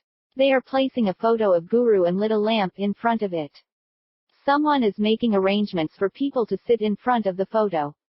I sat at a side and watched the goings on. After some time, people started coming and sitting in front of the photo. Loveleen came out and sat at the head of the group. Nandini brought Dhruv, gave him to me to hold. I put him on my shoulder, rocked him to sleep. Someone arranged eatable at a side. I went and asked to pour a tea for me. I picked the teacup and went and sat down on a chair. Put the cup aside. Put Dhruv in my lap, picked the cup and sipped my tea. I looked at the time, it is nearing 8 p.m. Still people are coming, sitting in front of his photo, paying their respects and going away. I looked at Loveleen. She is playing the role of crying new widow brilliantly. I know she does not have any feelings for him. But in front of all these people she had to act her part. Nandini came and took Dhruv from me and handed him to Loveleen. I got up and went out for a smoke. Vishal came over, said the watchman was asking about you two. I asked, what did you say? He said, I told him you are Madam's secretary and PA. Is it okay? I said, it is okay, whatever you say. We are not bothered about that. He asked, what is your actual position with her? I gave him my card and said she is our partner in the firm. He said, surprisingly, you are an MD of the firm and you are acting like this. I said, I treat her as a friend and we do anything for friends. Don't tell anyone else about this here. Let them think we are working for her. He said okay and went away. I went inside. Now Dhruv woke from sleep. Loveleen gave Dhruv to Nandini, got up and took him, and went to the same room. I told Nandini to take something for her to eat there. She took a plate, placed some eatables on it and took it the room Loveleen entered. I myself took a plate, placed small quantity of eatables, went to a side to eat. Nandini came over and said Loveleen told us to go back to the flat. Someone from her family had come to be with her. She said to come tomorrow after 11. I asked did she need the car or driver. She said to take him with us. She won't need the car. I said then inform her we are going to the flat. I went out in search of Vishal. I told him we are going back to the flat. When Nandini came I asked her, did you have something to eat? She said, I just had something. Let us go. We went to the flat. I took Vishal's help in separating the single beds. I went and had a bath, came back and chose a bed and sat down on the bed. Vishal came over, asked, do you need anything? I said, give me a cup of tea. Nandini said, 1 cup for me also. Vishal said he will prepare the tea, went to the kitchen. I came back to the hall, sat down on the sofa, lit a fag. Vishal brought 3 cups of tea and placed them on the table. I shouted, Nandini, come and have your tea. She shouted back, I am coming. Vishal took a fag from the pack, lit it. Nandini came, picked a cup, went back to the bedroom. I asked Vishal, what were you doing all these days? He said, looking after this flat. Running some errands, like that. I said, you are keeping the flat clean from the looks of it. Finished my fag and tea and went back to my bed. I picked the book I was reading the other day and continued reading. I don't know when I slipped into sleep. When I got up, it is 6:30 in the morning. I got up, went to the bathroom, brushed and went into the kitchen. Made 3 cups of coffee, put one on the table beside the sofa, woke Vishal to have coffee and took the other 2 cups into the bedroom. Put the cups on the nightstand, woke Nandini to have coffee, picked a cup, went back to the hall. I lit a fag, started sipping my coffee. I got up, went to the bedroom. Nandini had coffee and went back to sleep.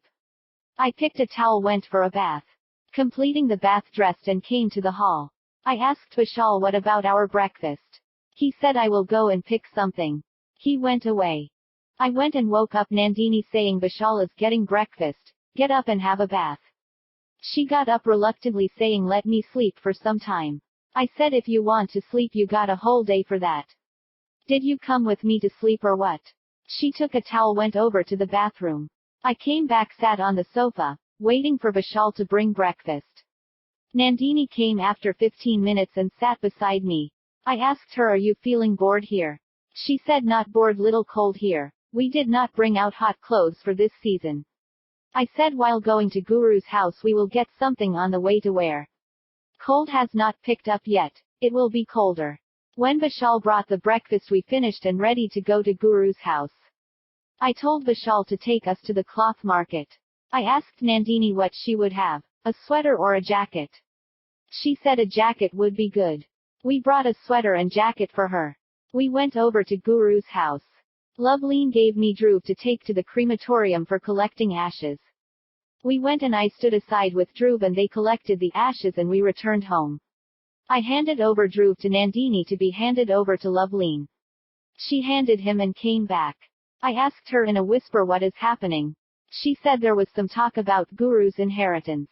After they publicly announced the pregnancy last year, no one has the guts to raise their voice. Only they are whispering about Dhruv getting his father's share. I think Loveleen only came here to see that Dhruv gets his share in the property. I said I also think the same. I don't really know his family details, if he had any siblings, or who else may be sharing his father's inheritance. After coming to Delhi, I did not get a chance to speak with Loveleen. Ask her to give me 5 minutes. Nandini said she will tell her and went away. I went and sat in the car with Vishal. He asked for a fag. I gave him one and lit myself one. How long we have to stay here? Do we have to wait until Loveleen's matters have to be fixed? I don't know what is Guru's worth. Should be substantial. His bungalow itself should be worth a lot of money. Why should she let go of them after suffering so much because of him? If not for herself, she would fight for Dhruv's sake. Her family would support her in this matter.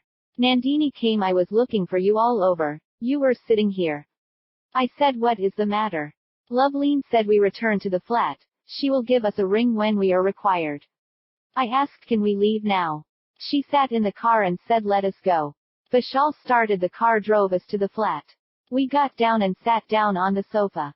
Vishal went out saying he will bring us lunch. I remembered I have not made a call to Bombay. First called Sahiti and asked how everything is going on there. She said everything is fine. When are you coming back? I said it is not certain. I will let you know when I am returning. Next, I called the office and spoke to Sunitha. I checked with her about her work. Then asked her to check what the developers are doing.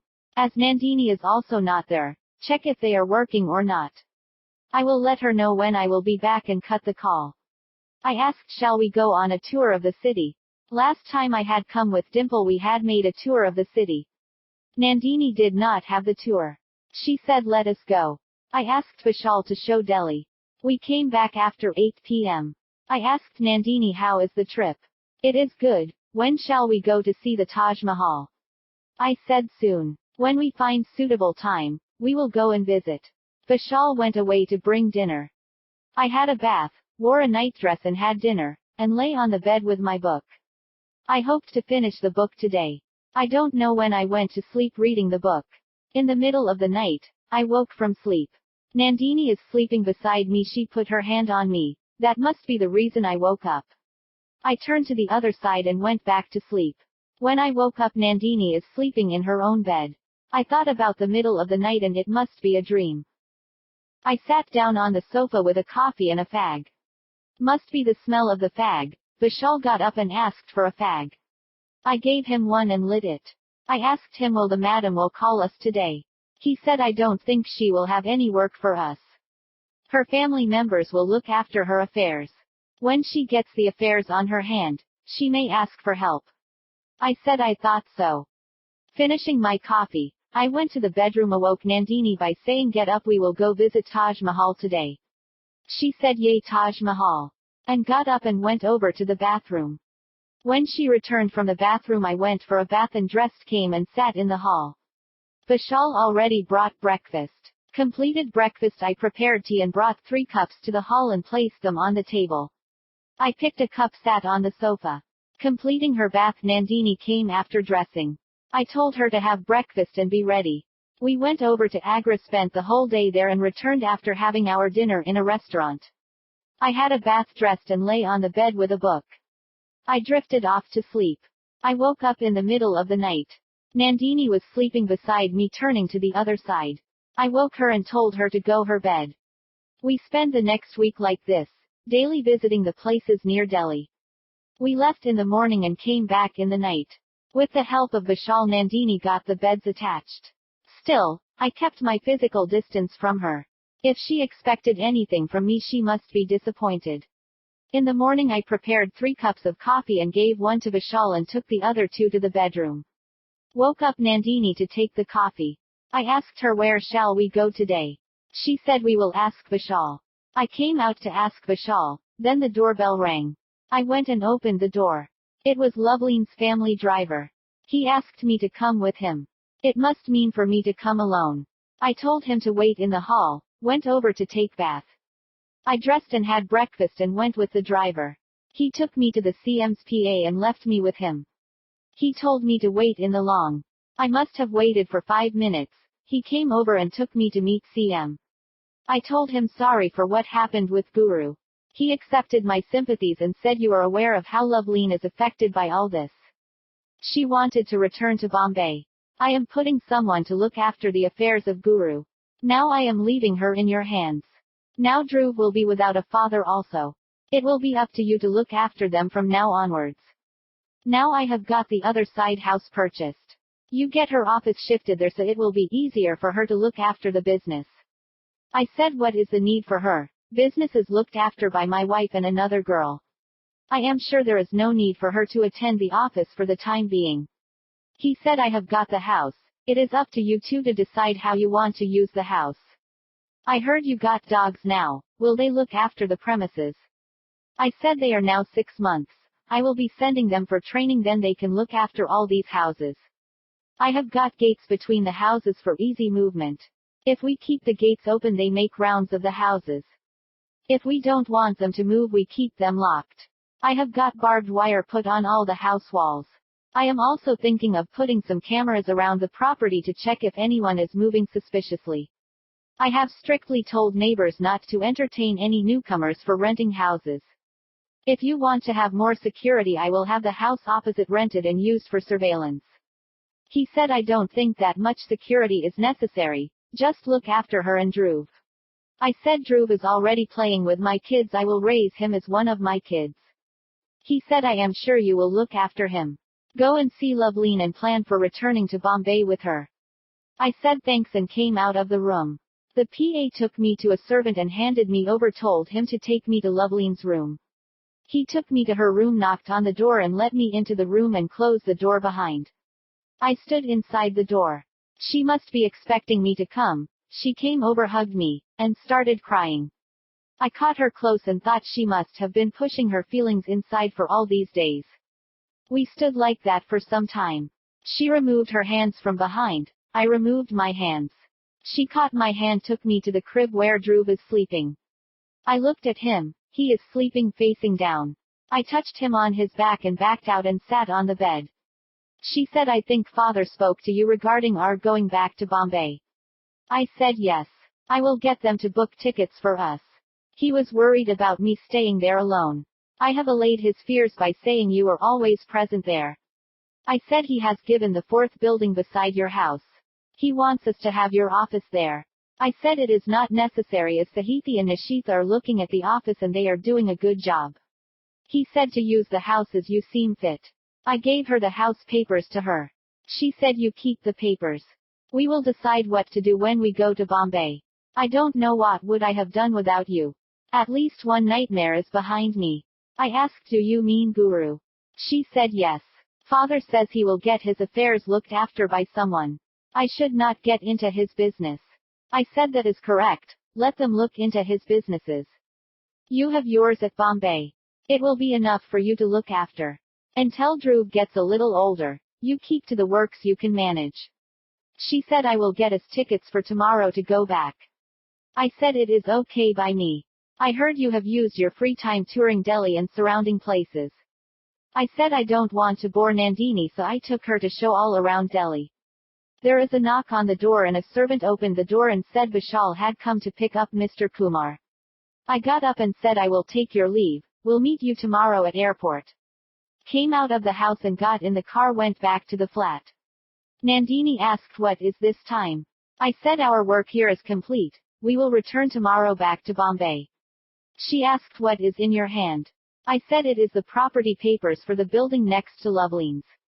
What will we do with this building? We were back in Bombay, back at the house by 12:30 p.m. I put the bags and looked at the children's room, they must have gone to school. Took a cup of tea and went over to my library and sat down. Checked the progress of the hospital application.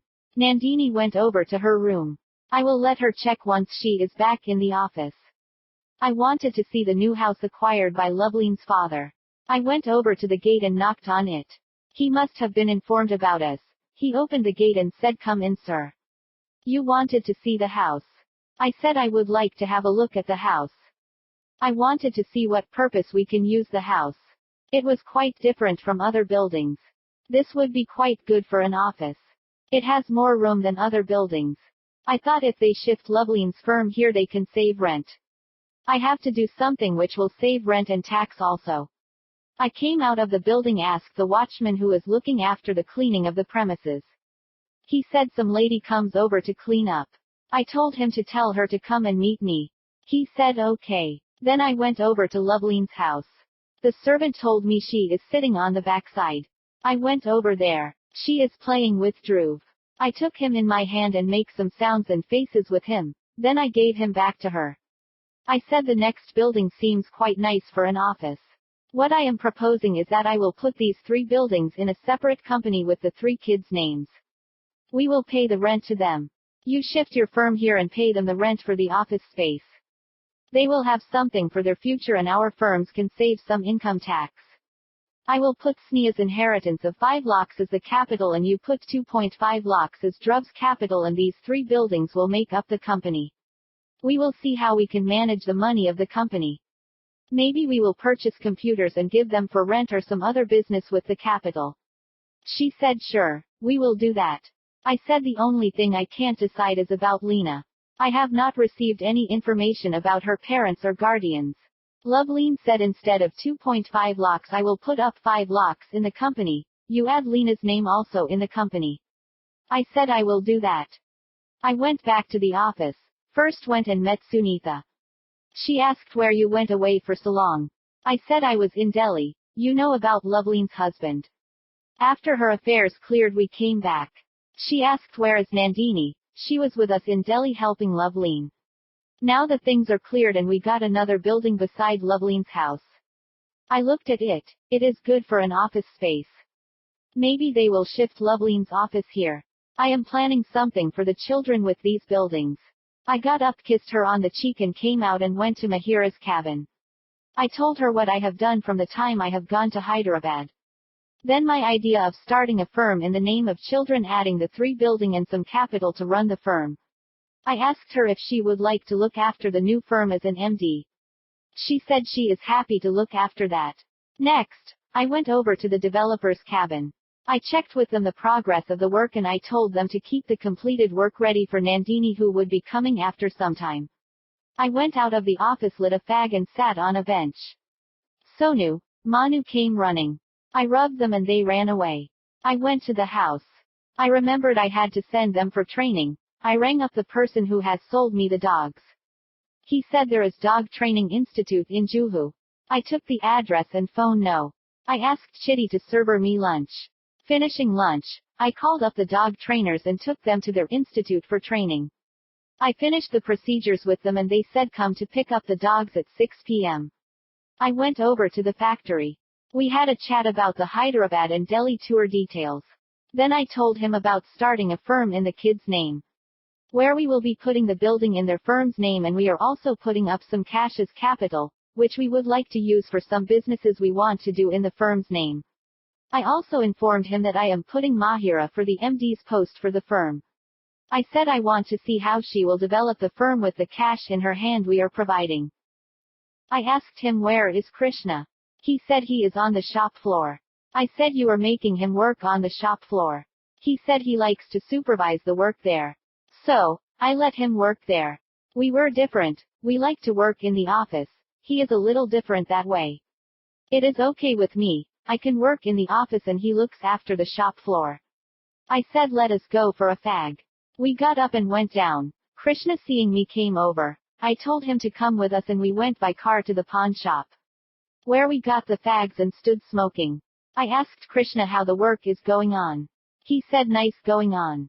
I think you have improved processes and I am trying to improve the manufacturing. I said good, you are taking initiative. He said if Kurat is happy I am happy. I asked Kurat, are you using Sunitha's flat? He said no, I have not used it after you gave me the keys. My family is looking for matches with our relatives. There was a match came from Mira Road. My father and mother went over there to have a look. If they are satisfied I will go and have a look. I said good, if you don't have the use for the flat I will return them. I think the renewal is coming up this month's end. He said I will give you the keys when we return to the factory.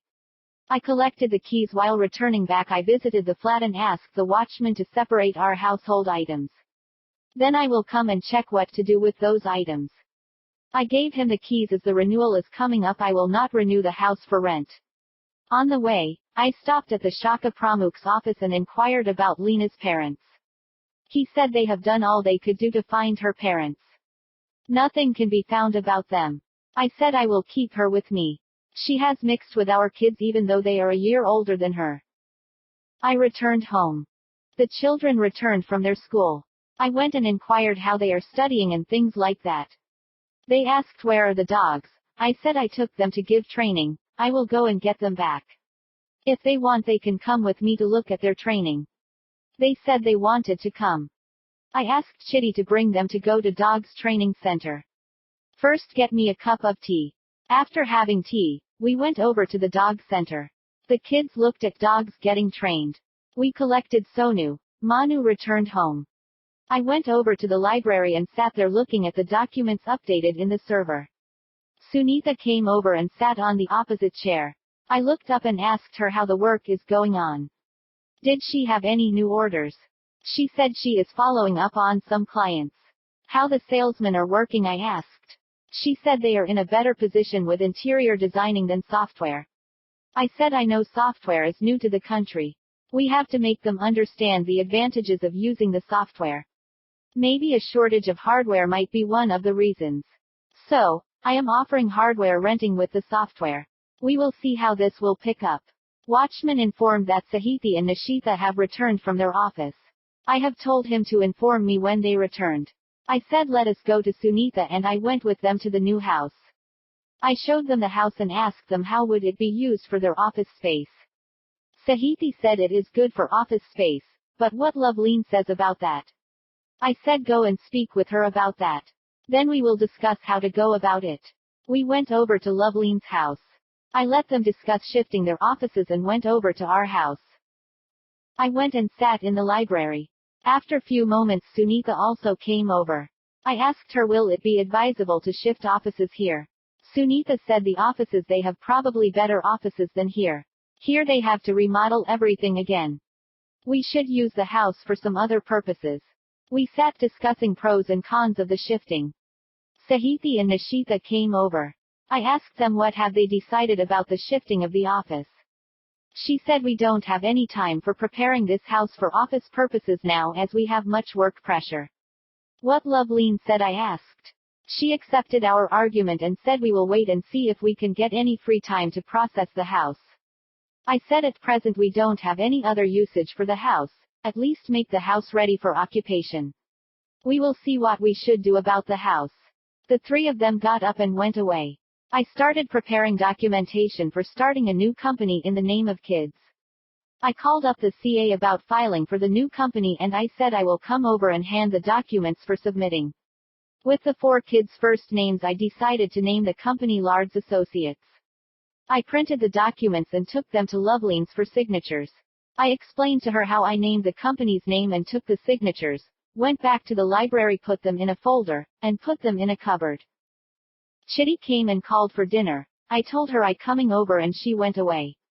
Having finished dinner, I went out to the outside, wandered around with the Sonu, Manu.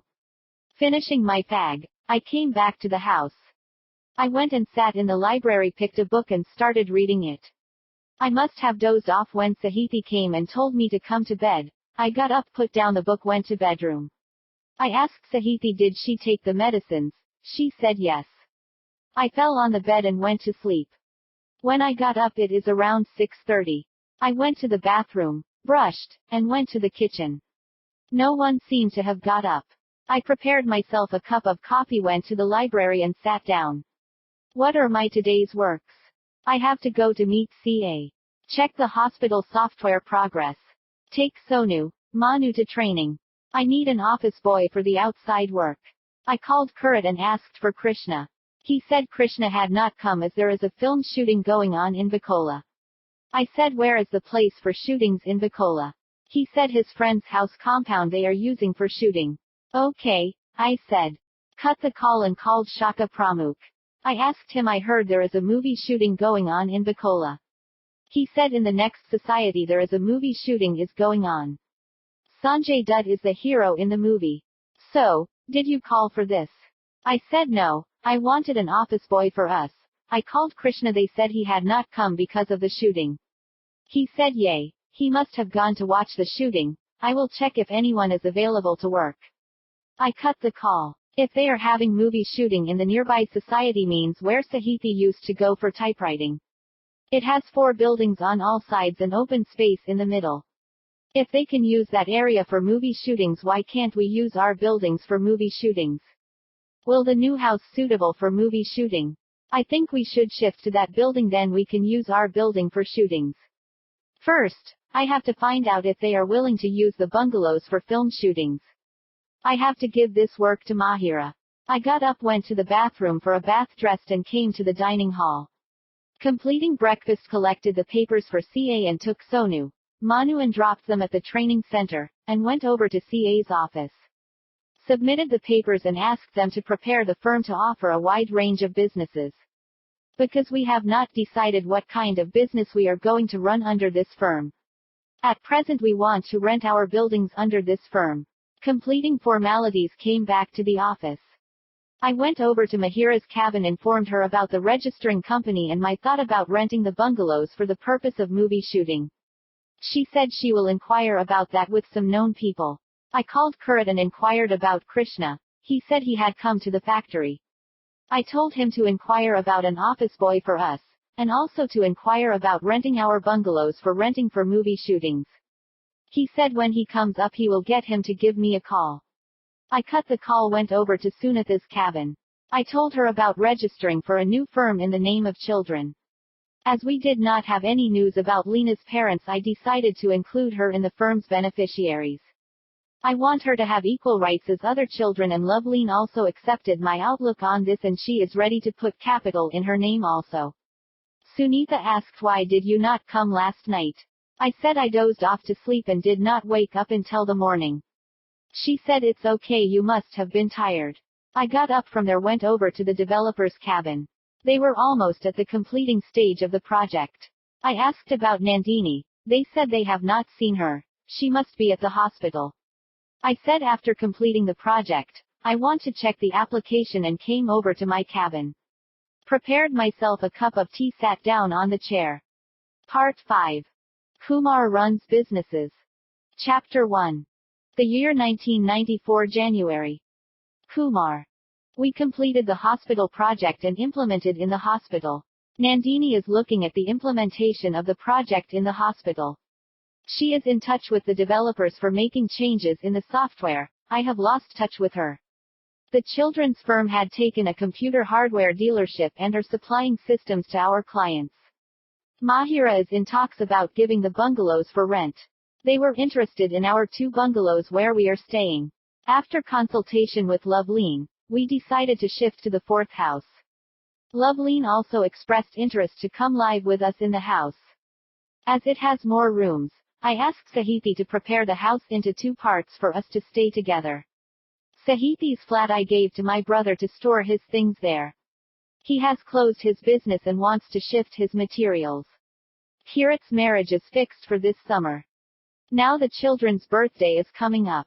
This is the first birthday after we shifted here. I plan to have the party in the name of Lard's Associates. As we don't know when Leena's birthday is, we decided to celebrate her birthday also with them. I don't want her to feel neglected. We arranged the party in our backyard and the birthday party in Loveleen's backyard. Afterward the dinner arrangements will be made. In the 4th bungalow, works are still going on. In our office backyard, I had special party for VIPs.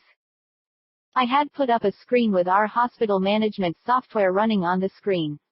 Mahira had invited some people from the movie industry to have a look at the bungalows.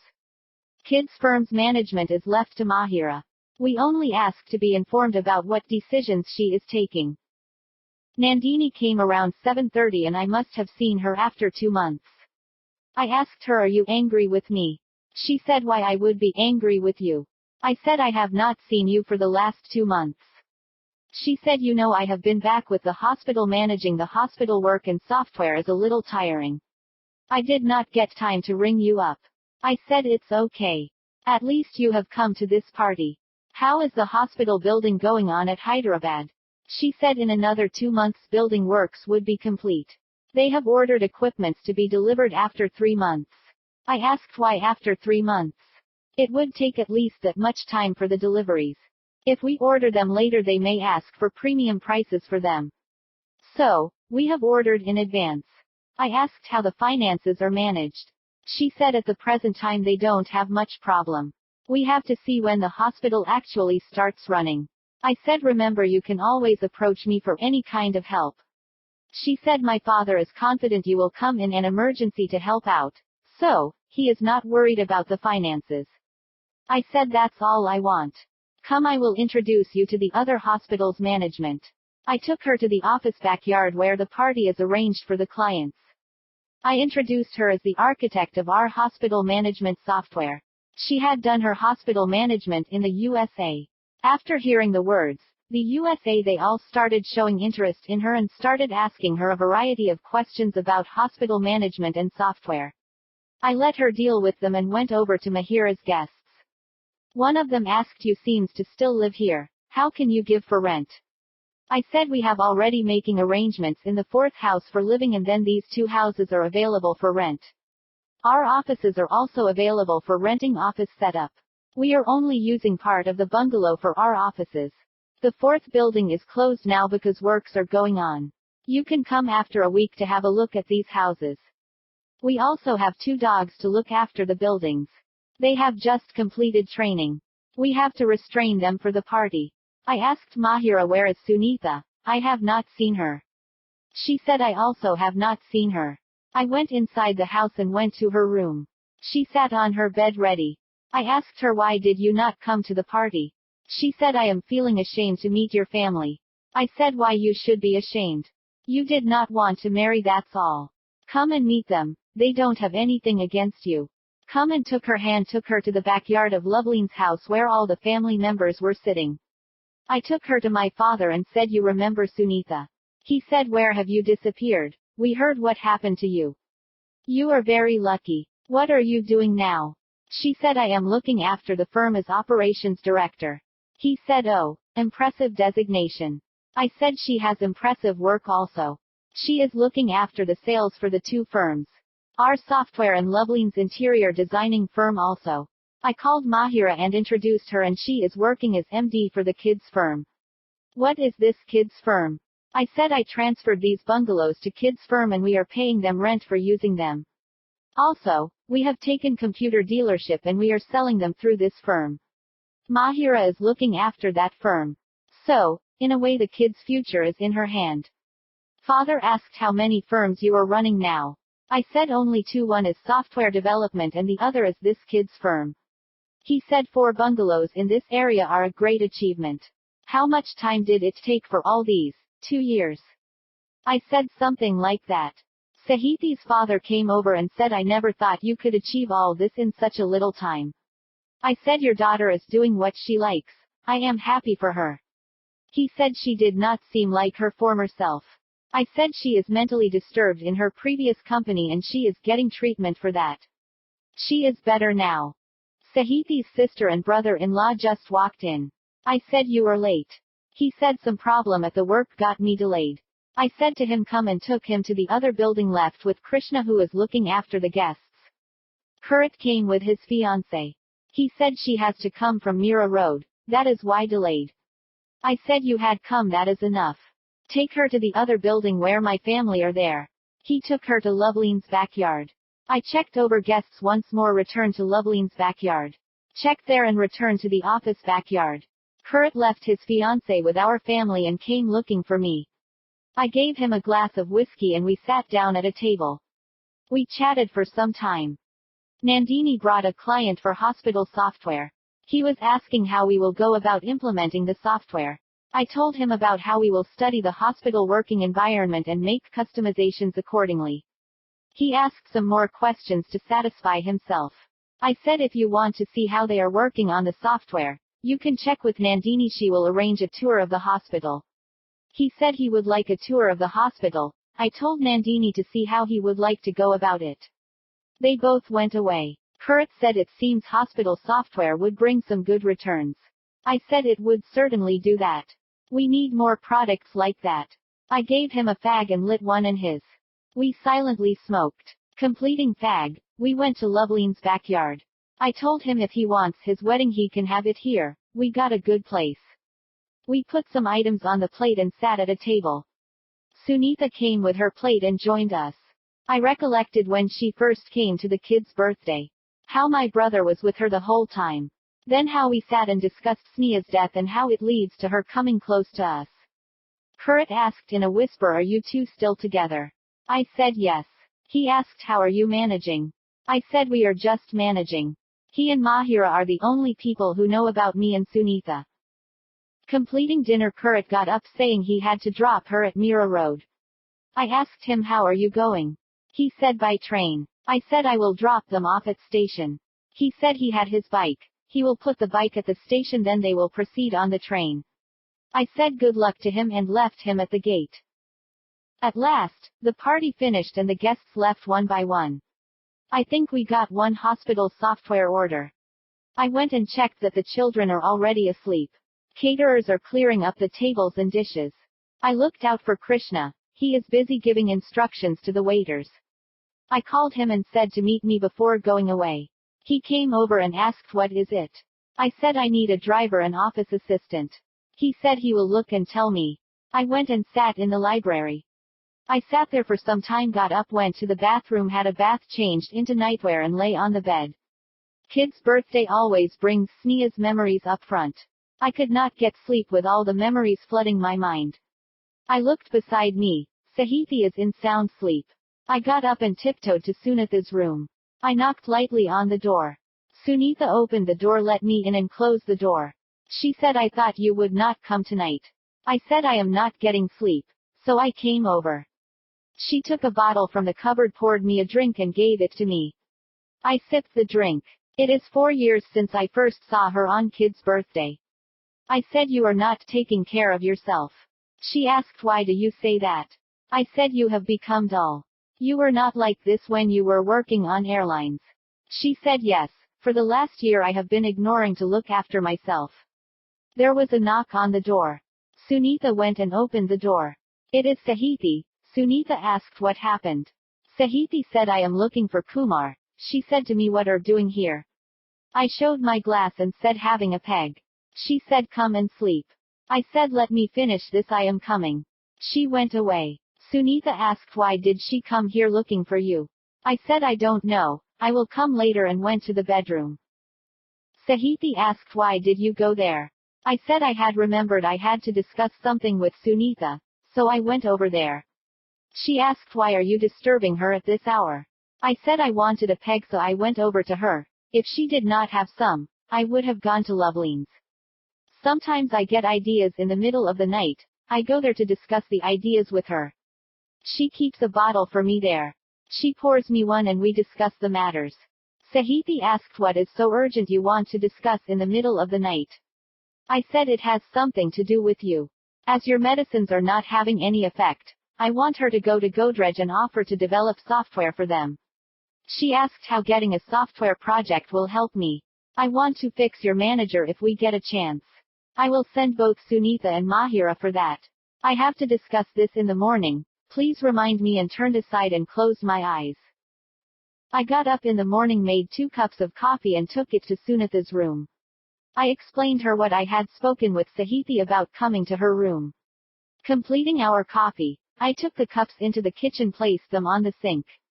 I went to my library and sat down on the chair. The watchman called from the gate and said there is a boy here who came for the driver's job. I told him to send him to the library. He came over and told me his name is Ramu and he is Krishna's cousin brother. He came for the job of the driver. I inquired about his experience. He said he had worked as a driver for more than a year. I said it is not just driving the car, there could be work running errands. Take kids to school. He said he is ready for all the works. I told him to go and get me a tea from the kitchen. Chitty came with a cup of tea. Ramu came with her. I introduced him as Ramu, a new driver, and he will help in taking the kids to school. She said okay and went away. I told him next week we might be shifting to another building. I asked him where are you staying? He said he is staying with some people. I said if you want to stay here I will make arrangements. He said okay, I don't have any problem staying here. I said for the time being you be with the watchman until we shift to the new house. I got up, went to the bathroom for bath and came out dressed. Sahithi has not yet woken up. I shook her, catching shoulders. She said sleepily what? I said it's 8 o'clock, get up. She said okay, I will get up. I went over to the dining hall. Chitty came over, shall I serve breakfast? I said yes. Completing breakfast, I went over to my room in the office. I put a note for the developers to make the hospital software for product launch. The phone rang and it is CA asking to come for some signatures. I said I will be there in 1 hour. I wanted to check Ramu's driving, so I asked him to be ready with the car. I told him to take to CA's office and I finished the signatures and came out. I thought I should make a visit to the second-hand book shops near the fountain. I said driver to wait and went over by walk to the shops. I looked at the books. I wanted any books that would explain the mystery of Lena's appearance. I selected some books and paid for them and came back to the car. We rode back to the home. I put the books in the library and went over to Loveline to explain the visit to CA's office. I said I am planning to have the kids' room separately for the time being, as Reena and Lena will stay in one room and Atul and Dhruv will stay in one room. Is it okay for you? She said an excellent idea for them to stay together. I asked how do you want your room, next to the children's room or a little farther away? She said a little farther away would be okay. I said I think the painting is finished, I will check how to allot rooms. I went to the office and asked Sunitha what her room should look like. Noted her requirements. Went back to the new house. Sahithi is supervising works. I said I want 2 rooms in the middle for children. 1 room for Atul and Dhruv and 1 room for Reena and Leena. Show me which room you are allotting for Loveleen. She took me to the room allotted for Loveleen. It is big enough for her needs. Satisfied, I said this room seems okay. I will let her check it out once. Where would be our room? She took me to a room on the 1st floor and it is also big enough for us. And where is Sunitha's room? She showed me another room on the 1st floor. I said take these recommendations for this room and handed over the Sunitha requirements. Where will be my library? She showed me a room on the 1st floor farthest from Sunitha's room. I said okay for my requirements. I said I think Chitty will have a room adjacent to kids' rooms. She said yes. I asked where you are planning for servants' rooms. She showed rooms. I asked her to provide a room for the driver also. After all this, how many rooms will be available? She said she has to check again if any other requirements to be met. How many guest rooms are you providing? I asked. She said I will plan it and tell you. While coming back, I went over to Loveleen and asked her check her room. She said she will have a look. I went over to Sunitha's room and told her to come with me to Mahira's room. I explained them what is required of them as I told Sahithi. I told them to take driver with the car. They went away. Mahira. This is the first time me and Sunitha were attending a client. Let me see how she handles the client. I told Sunitha you speak with the client and I will support you. She said okay. She must be gaining confidence in working in the firm. We went over to the company and asked for a meeting with the purchase manager. He seemed to be free at the time and he asked us to be sent. We went over to his cabin and sat down. He asked, what can I do for you ladies? I looked at Sunitha. She opened her bag and took a visiting card from it, and gave it to him. He looked at the card and said software development company. Sunitha said we are offering our services to your company. We develop customized software. We have recently completed a hospital software for this hospital. She took a brochure and handed it to him. He asked what kind of software you are going to prepare. Sunitha replied we got some reports that the central excise system would be changed in the next financial year, which will necessitate doing major changes in the way you prepare accounts and invoices, etc. If you have a software system in place by that time, it would be easier for you to change over to any system.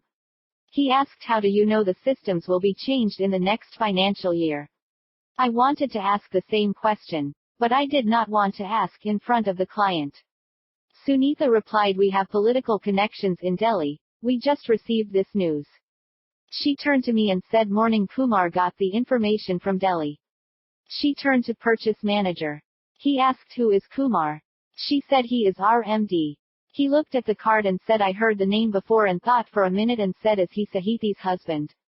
Sahithi used to work with us as steno. I said yes. Do you know him?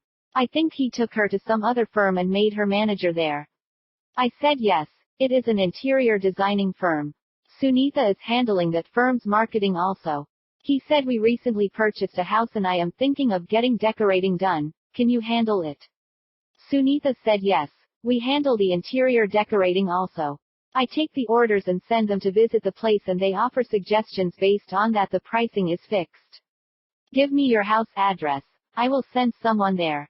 He took a paper and noted down the address and his phone number and said, before anyone visited, give a ring at this number. Someone will be present at the address. Now coming to the software. How can we be sure that the excise system will be changed? Sunitha said, let us assume the system has not been changed. What will you lose? You will have a software system in place to run the things of the company. The efficiency of the company would increase by at least 50%. If we assume if the system is changed and you will have an updated system in no time and you will be able to put your products to the market before your competitors. He asked, what if you offer this new system to our competitors? Sunitha replied, when the time comes we will offer this software for general consumption, but you will the first to receive the updates. You will be the first to the market. We are offering means we will deliver the software to you first, then we will offer in the market. It is for you to decide you want the latest software or you want to get from the free market. By the time possibly your competitor has the software and will release the products into the market before you. We will give you a day to decide. If we don't receive any update from you, we will go to your competitors with the same offer. He asked, how can we be sure you can deliver the software? If you want to check the software we made for a production factory, we have our software installed at Bandup. You can visit the factory and see for yourself how much efficiency they have achieved. Sunitha noted down the factory address and telephone and contact person and gave him the paper. I said, if you want to visit the factory, we can take you with us. We have a car waiting outside. He said, then I would like to visit before taking any decision. I said, can I make a call? He said, go ahead, and pushed the phone towards me. I called Kirat's number and asked him, are you there for some time? He said he will be there until evening. I said, I am coming with a client. He wants to see our software. He said, you can come anytime. I cut the call by cradling the receiver and said, come on, then we can visit the factory. I got up and he informed his assistant he will return in an hour and came with us. We sat in the car and I gave instructions to the driver on how to go to the factory. I turned to the manager and said, he is new to us.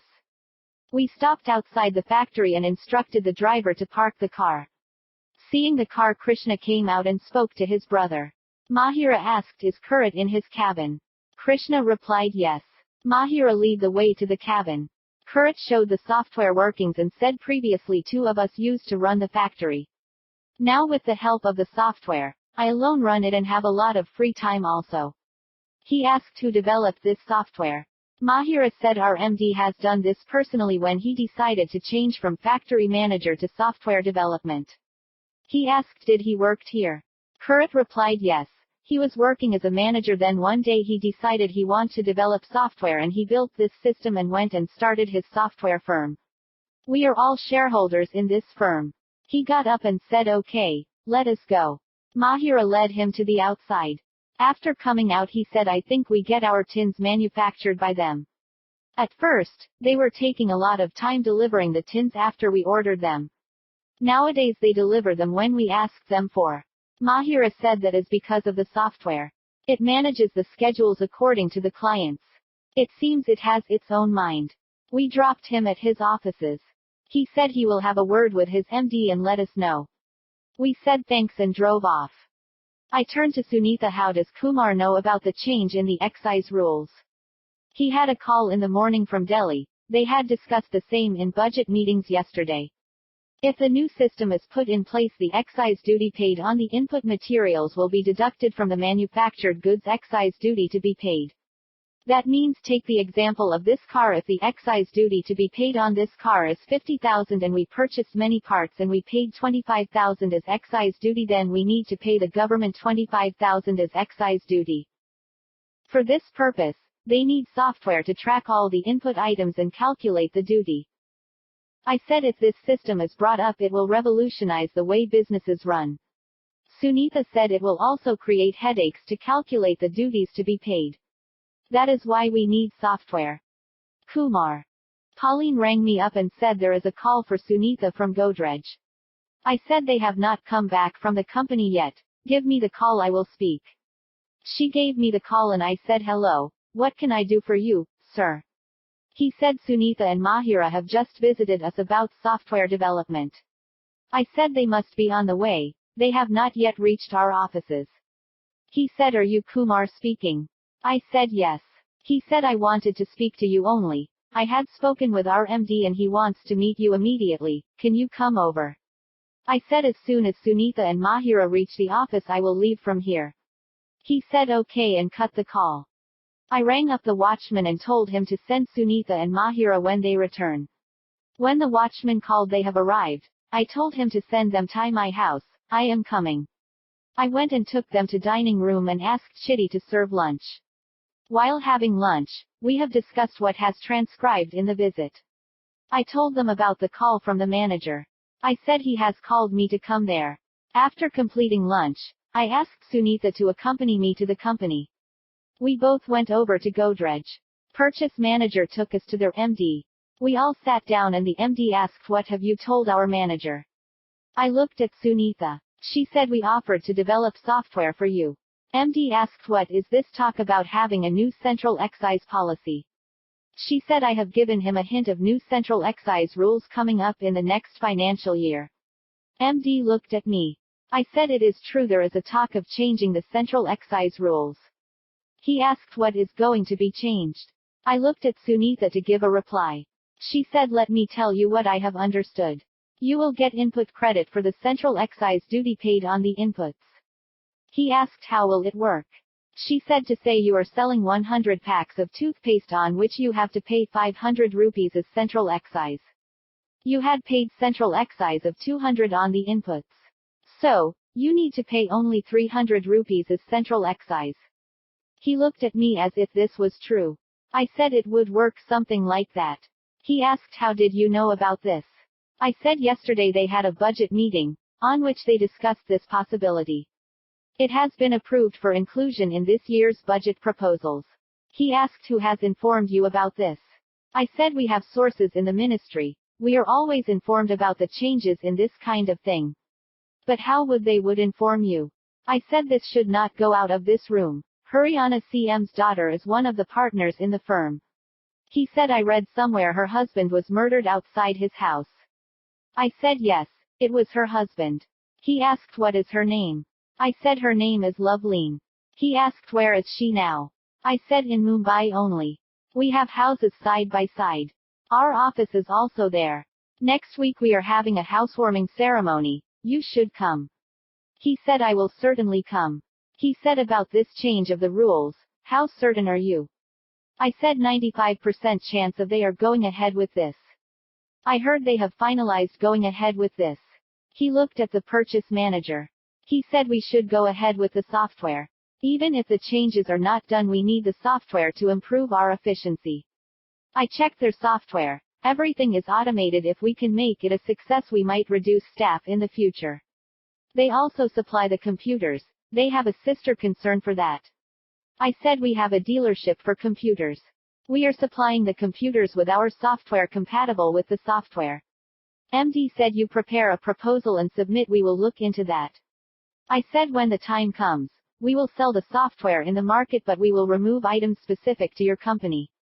He said okay. We shook hands and we returned to our office.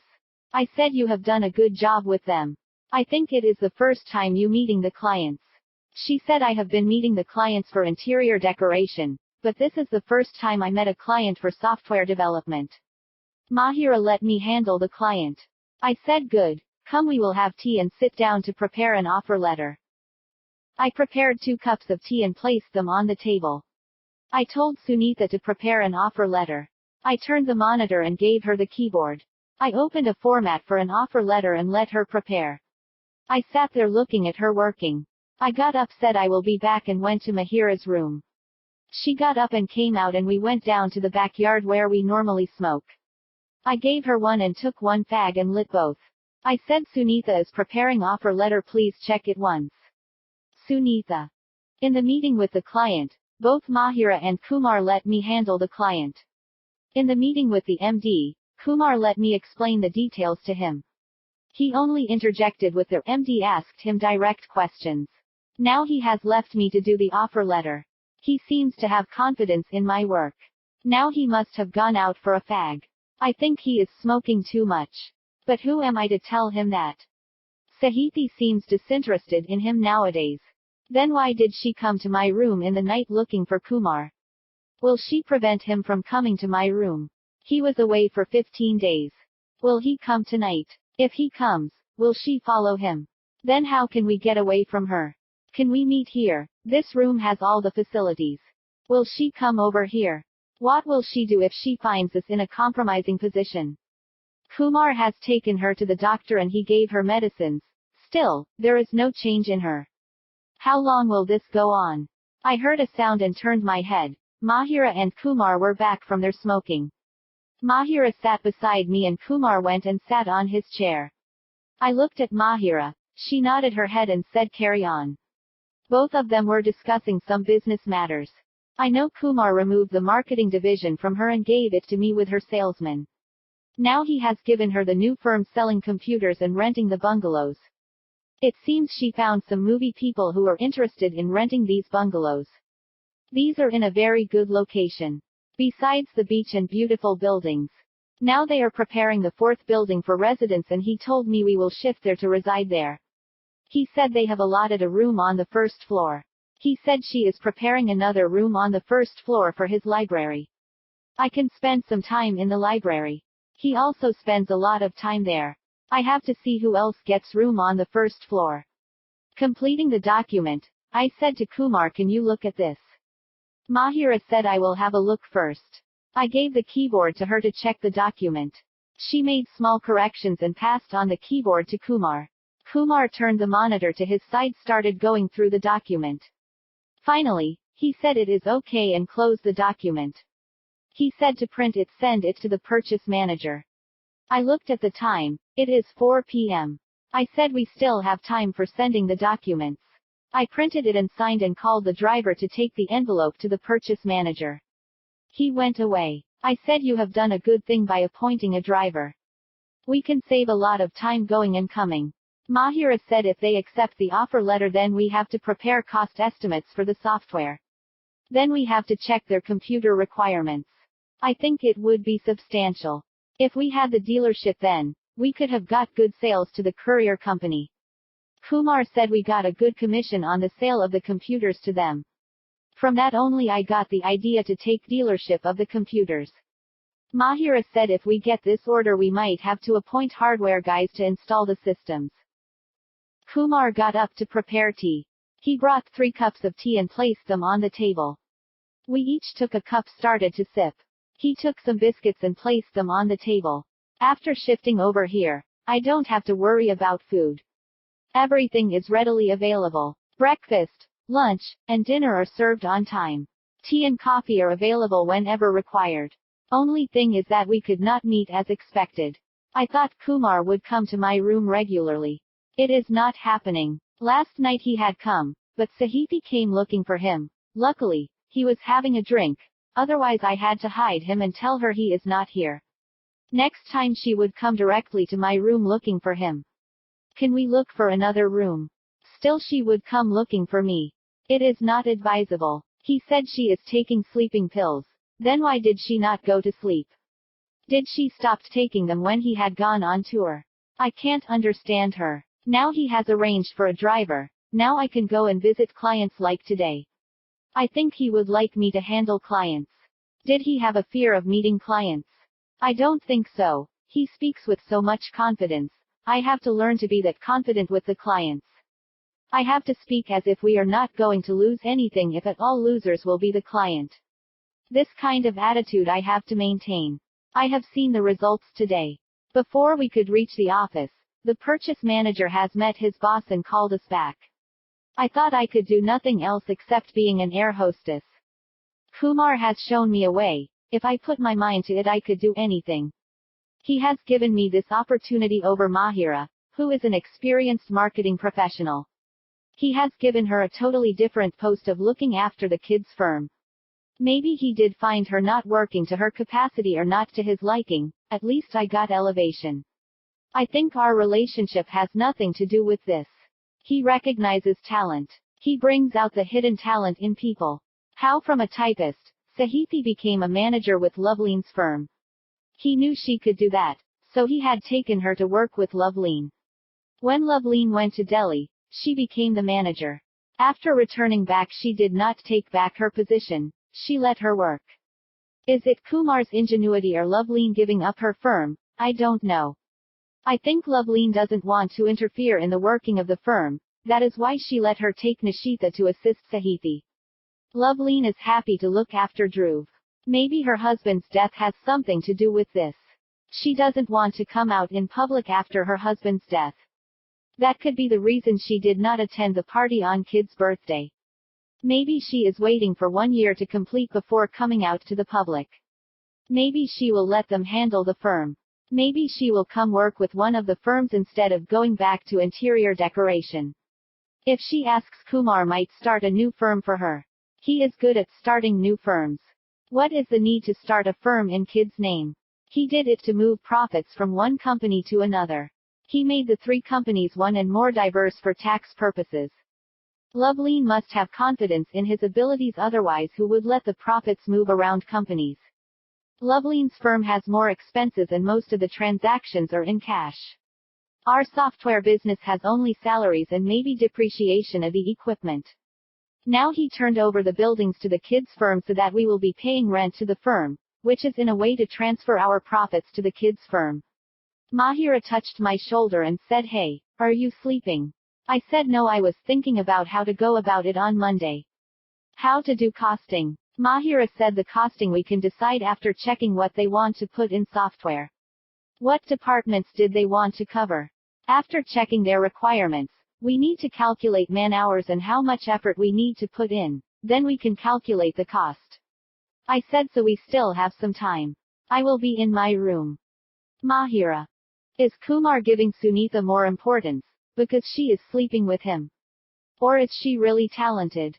The way she spoke with the purchase manager, it seems she has picked up on marketing. Kumar told her about the changes in the excise duty and not me. Did he expect her to take lead in the discussions? Did I do a mistake telling her to take the lead in the discussions?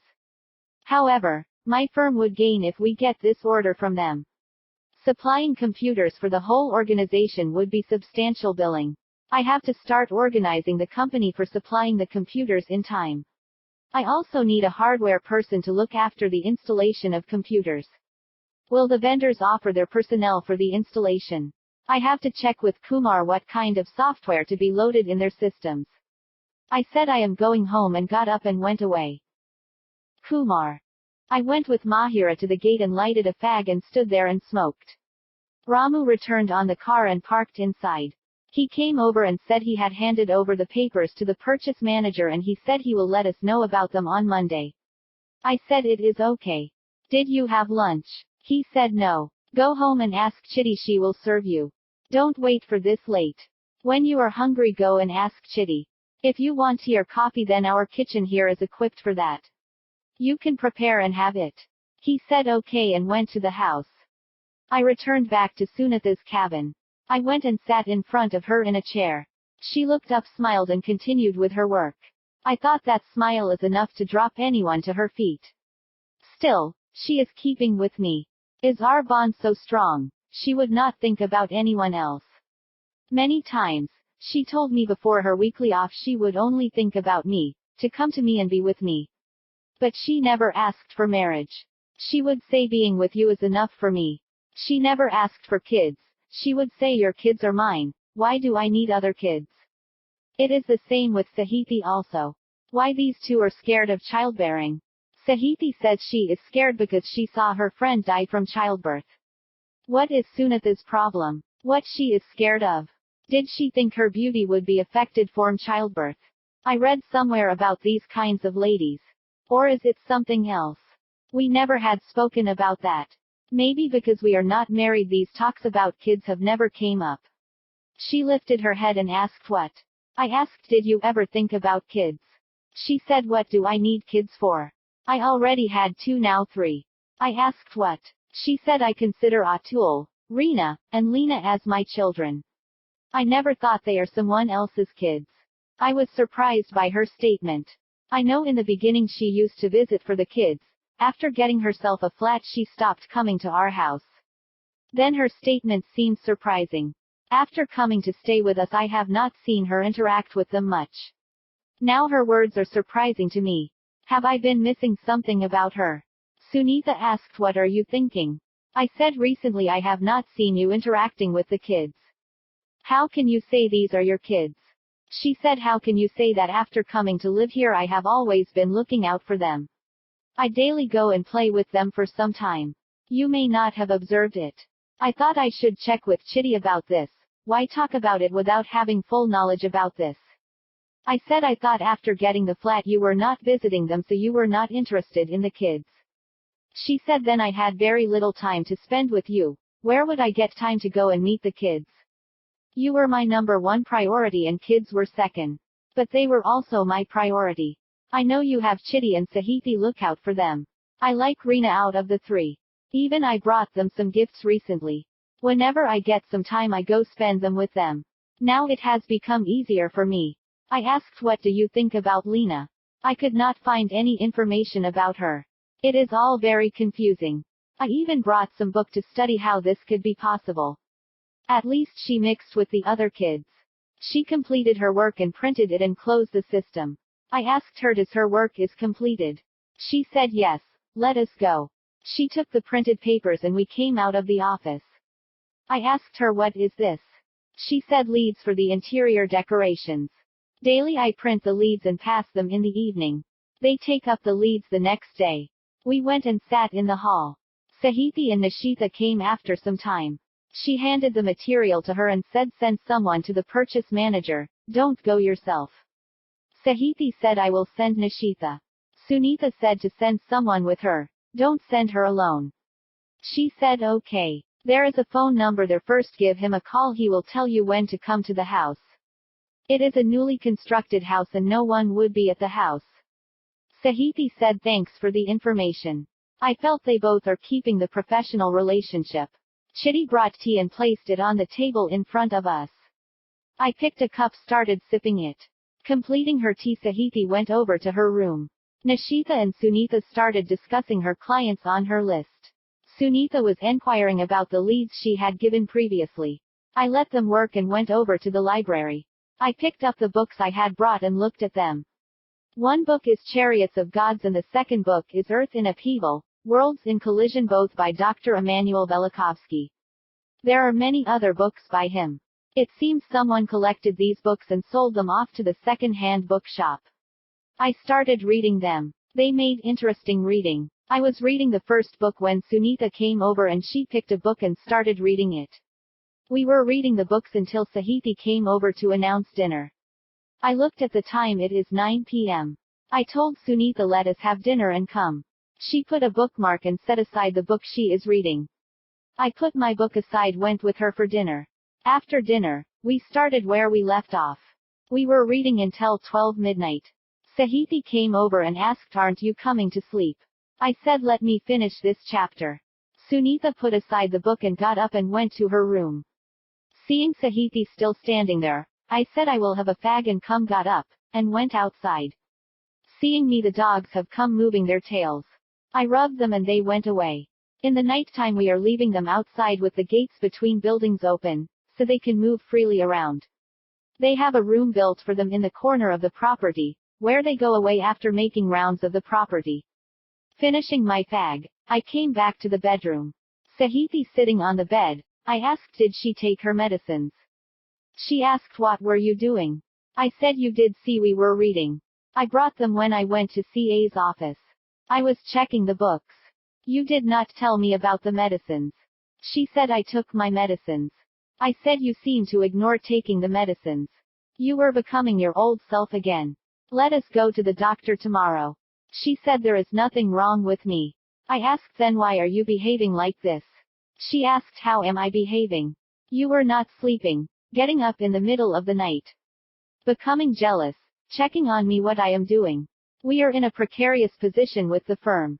We have to pick up business, otherwise we can't sustain much longer and our capital would evaporate and we will be left with nothing in our name. That is the reason I put up these buildings in kids' name. Even if we lose everything, kids should not suffer due to our mismanagement. I got very important information from Delhi. I had to convey that information to Sunitha and send her to get some orders.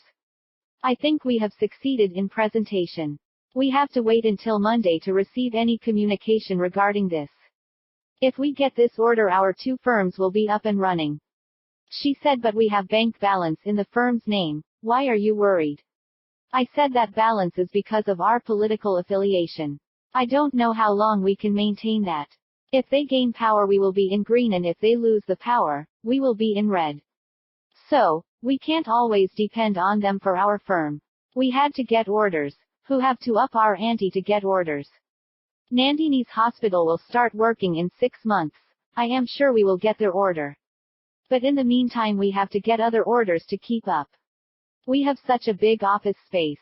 We are hardly using 25% space for our offices. I want that to raise to at least 90%. Then we are working at optimal conditions. Until then I could not sleep. I get ideas in the middle of the night. I had to convey them immediately or I will forget them. If I forget the ideas, it will be loss for the firm. You have to understand and be a good girl and take medicines and sleep peacefully. I will come back and went to the library to note down some points that have come into my mind. She came behind me to see what I am doing. I looked up and said, see what I am writing, gave her the writing pad. I don't like constant supervision of my work. I want to be the boss. I give my employees some leeway to work without supervision. If they can perform without supervision, I let them work in their way. If they can't work without supervision, then I do supervise their work. See what happened with Rajesh. I let him start off the hospital project. He could not get ahead with himself, so I put him on other work and started working on that myself. Then when he finished the other work, I let him take over the project. I let Nandini supervise their work. I was only checking their progress meanwhile and if they are going in the right direction or not. You may ask why I let Nandini supervise their work. Because she is invested in the project. She wants the project to be completed earliest, then she can go back to Hyderabad to look after her hospital. She has done a hospital management course, so she should be aware of supervisory tactics. See, you have to learn to delegate, not to take up all the work on yourself. You see what happened with Mahira. She was working as a marketing executive in the field. When I gave her the position of director, she could not cope with that. Because she is accustomed to working in the field. So, I let Sunitha take over her work in the guise of helping your firm. I am sure she got you some good leads. Now I gave Mahira the kids' firm to look after. I think she will do good work there. She got some people to use our bungalows for movie making. You have to find their strong points and give them work. How, being from a typist, you have risen to the manager with Loveline's firm. You were given the opportunity to show your talent. You should have got out there earlier, but I did not understand your problem then. By the time I realized your problem, it has become late. At least you could get out of that. But still, you were not your old self.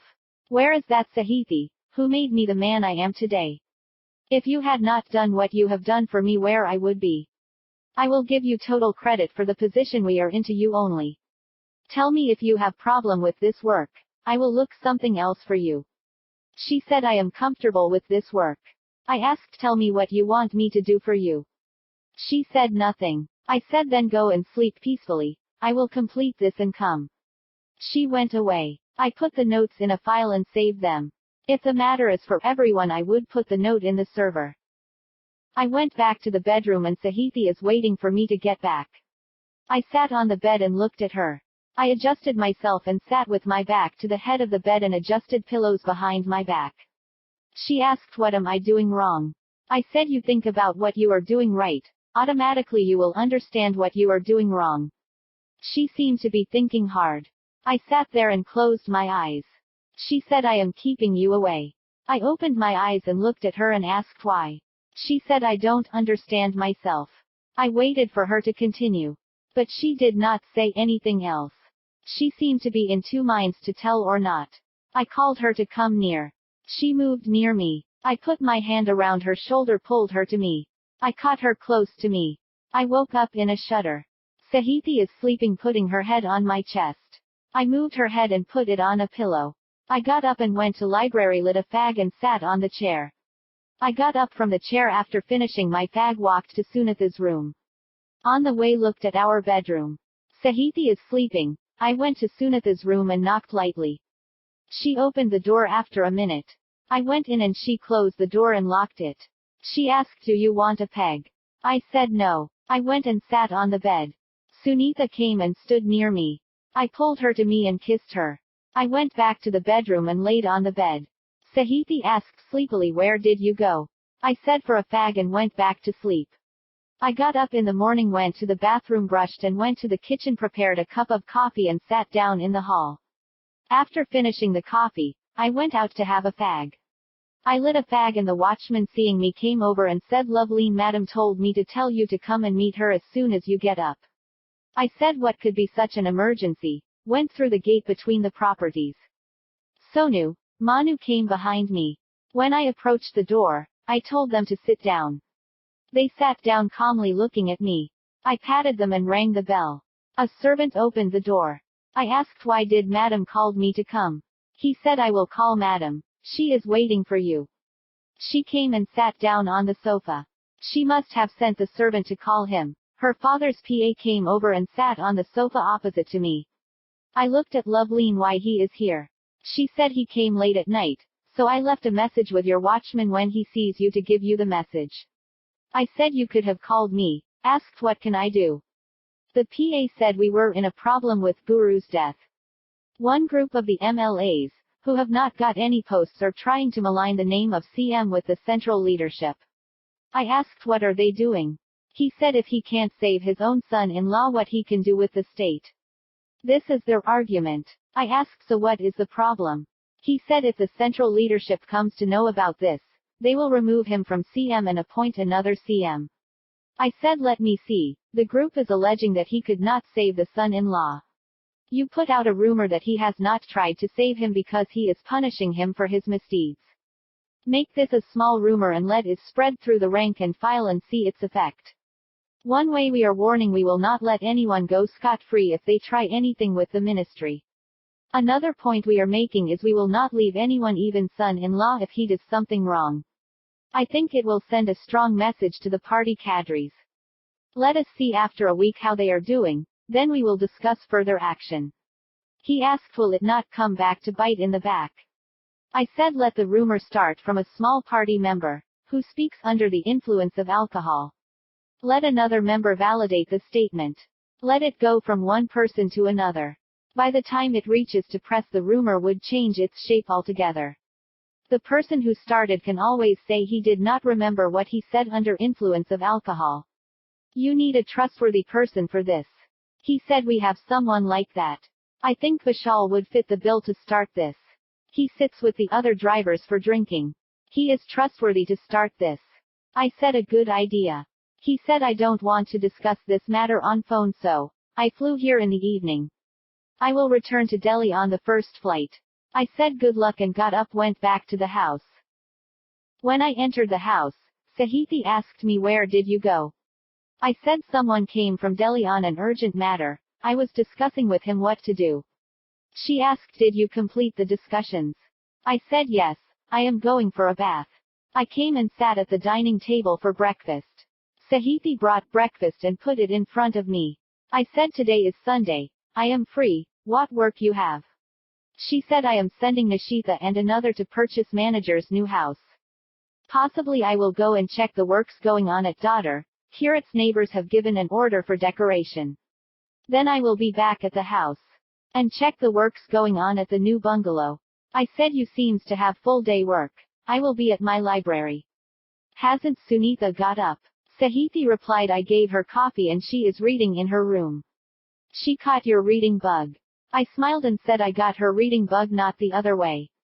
We both have reading in common.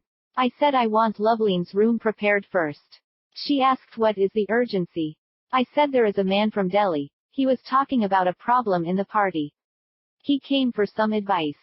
If what I advise them goes through, there will be press looking for her comments. I want her not to be found at her house. We plan to show them she went away to Delhi. Possibly she will stay at your flat for some time. They should find the bungalow empty when they come searching for her. I went to my library, continued reading the books I brought.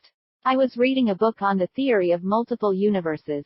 It was mentioned that there are wormholes in the universe that could be millions of light years in the distance but could be reached in a second from one side to the other. It seems fascinating theory, and I started reading the book on these theories. How one could travel on these things. I did not understand much from these books. One thing I understood is that using these things time travel might be possible. But I did not get how this theory might attribute to Lena's case. According to Lena, we were staying with my parents in Wadala quarters and my mother was looking after Lena. Maybe at around 1 year of age, she was kidnapped from the park in the colony when she was taken there by my mother. She was taken to some village and handed over to those old people. They have told Lena that she was rendered orphan, after her parents were killed. She stayed with them for 2 years when they decided to shift to Bombay to be with their son. That is when the accident happened. Now the question is why their son did not approach for collecting their bodies. Is he not aware of their death? Or did he fear the police will arrest him if he comes forward to collect the bodies, or is it something else? Let us assume they have traveled from future and the old people were killed in the transport. From what I have gathered, it would be many years in the future when Sahithi would get pregnant and give birth to Lena, and she would be 3 or 4 years when she would have gone back to the past from there. Will there be technology at that time in the future to time travel, or they have encountered the kind of wormhole I have read? But the theory is not fitting our way of life. One thing, we were staying separate for a long time. It does not seem like we will be staying with them, except we lose everything, all these buildings, etc. Still, there would be her flat. Also, it does not seem like she knows about Atul and Reena. She behaves with them like they are younger siblings, not elder ones. She did not know about Sneha. She would have at least have seen her photo on the wall. She speaks about Sahithi going for a job and she did not say anything about me. Was she not close to me? She just refers to me as daddy. It seems I am a very busy person and she is closer to her grandmother. From all this, it does not seem like she is from our family. Then from where did she come? Did she come from another dimension or universe? Is it possible that such a thing could happen? From these scientific theories, it is possible. She could have come from another universe or dimension using these wormholes. It could happen such universes would not run at the same time as our own universe. She could have come from past or future to us. If so, will she go back when the time comes, or is she struck over here forever? If we assume she will stay back here, we have already provided for her. We are raising her with our other kids. We have provided for her future with other kids. So, it won't be a problem for her. The only thing is we have to be ready if she goes back to her time. I woke up in a jerk. Thinking about Lena. I must have dozed off. I got up looking around. I remember seeing the after scene of Lena's kidnapping. We got down from the car in front of the colony gate. Lot of people were around the gate. We pushed them aside, went inside the gate. My mother was sitting on a bench and crying. Sahithi went to her and asked what happened. She said I couldn't find Lena. I brought her down to play on the swing. The watchman came and telling me someone asked for Kumar. I told him you must be on the way. I turned back and she was missing. I asked who was asking for Kumar. One man around 25-30 years old with a beard and mustache, was dressed shabbily. I did not let him come in and said I will check, and came to the park. I know your mother-in-law would be here on swings at this time. He must have come from behind me. I don't know how he could lift the baby and go from here in front of me. He must be having someone with him.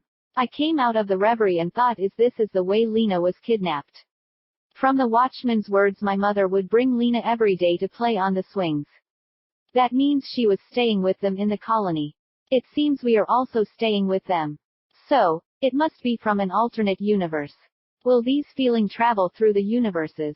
Is it because I know others from that universe? I feel I have some people in my life whom I have already met and feel already had interactions with them. Take Nandini's case. I felt when I saw her bedroom, I felt I have met her there and we had spent the time on her bed. I even had an erection thinking about that, and later she had gone away from me. She had broken my heart. It is not the other way. Take the case of Sunitha. From the time I laid my eyes on her, we were connected to each other, and she even refused an alliance with my brother and stayed with me. Take Sahithi. We connected from the time we met in Vakola. The spraining of her ankle is just a catalyst for our meeting. We were close from the time I met her on the Paints Company Road. If we did not have a connection, why would she come to my rescue when Sneha went away and took me to her flat and let me live with her? All these are connected somehow to our lives. How Lena and Sahithi connected to this story? What is their connection in all this? I clearly saw her breaking down after Lena was kidnapped. It was different with me, as if I have anticipated something like this would happen. It seems I am a stronger person than this. As if I have seen lots of ups and downs. What was I doing or working as? We drove home in a car. That means we are well off. Must be a good job. What kind of dress I was wearing then? I seem to remember meeting with Krishna and asking him to check something. What is it? Does he know about the kidnapper? Had he any interaction with them? Does he have any knowledge about this? What did he say? He said he would inquire with his friends. Why would he have any idea about this? Is the kidnapper from Vakola? Is he known to Sahithi or her family? So many questions, and I never could get any answers to them. From all this, I could deduce Lena is my daughter with Sahithi, maybe from another time or universe. Is Sahiti affected by these emotions from another Sahiti? Is it the reason for her mood swings? Is it the reason she was behaving like this? How long will Sahiti behave like this? Now Lena has been transported to us. Will she ever meet her parents? Will that Sahiti will pine for Lena her whole life? Will it be affecting this Sahiti? How can I shield this Sahiti from those emotions? Is there a way to do that? If Sahiti accepts Lena as her daughter, will that bring solace to that Sahiti? It is all unknown territory for me. Maybe it is also for those people who have written these scientific theories. I got up, went out to have a fag. Sonu, Manu came to me wagging their tails. I patted them and moved towards the gate between our house and Loveline's house. I went behind them and they entered Loveline's front yard. I went towards Watchman's cabin. I got a prick behind my neck. I felt like someone is watching us. I went to the watchman and warned him that someone is watching us. Be careful of anyone coming over in the night. I will leave the dogs here in the night. Lock the gates and keep them locked. In the night close the gate between our house and this house. So, the dogs would stay in the compound. The dogs have made a round of the compound and came back to me. I went into the house. Loveline is sitting on the sofa and she is rocking Dhruv in her lap. I took him from her and put him on my shoulder and patted his back. In a minute he went to sleep. I said to Loveline when I entered the compound, I felt like someone is watching your house. I made sure no one gives newcomers any house for rent. It seems they have been here for a long time. Or they could have brought a property around here somewhere. When they gate crashed our meeting, I felt they know about our coming and goings. I asked Sahiti to complete your room in the new house first, so you can shift over there. But now I feel we have to stage your going to Delhi. We will plan this way: you get yourself driven to the airport in your car and you act as if you are going to Delhi. From there I will pick you up and possibly you can stay in Sahiti's flat for some time. Then I will somehow smuggle you back to the new house. I feel they are going to gatecrash your house and ask you about Guru's death. Because we are going to create a rumor about his death, it might turn into something else and they want your opinion on that rumor. If you are in Delhi it would be different. If you are here they will start hounding you for information. We have to plan it in such a way they would be confused about where you are. Finally, Loveline said you do what you think is necessary. I will follow your lead.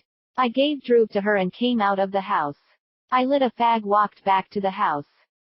Sunitha. After finishing the book I was reading, I went to the library for another book. Kumar is not there in the room. It seems he went down for his fag.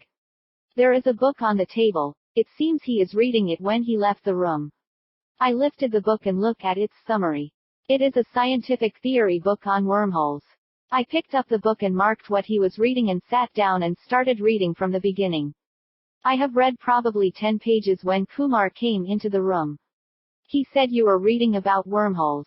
I said, if you want to read it, take it. He said, you can read it. I have done reading with that book. I asked, you have finished reading the book? He said, I have read enough. You can read it. I don't have a problem. He sat down in his chair and switched on the system, started typing something on it. I read for another half an hour and put the book on the table. Kumar got up and prepared 2 cups of tea and gave me one. He asked, so what do you think about what you read up to now? I said nothing much. I could not understand much. I don't know how all this is possible. Kumar said, I think Lena is an example of what could happen. I asked how. He said, from what Lena says, I am the father and Sahiti is the mother and my mother is the grandmother for her. Correct. I said, from what she said I could deduce that. He asked how it is possible. We never had children that we know of. She was categorically saying she is being raised at my parents' house.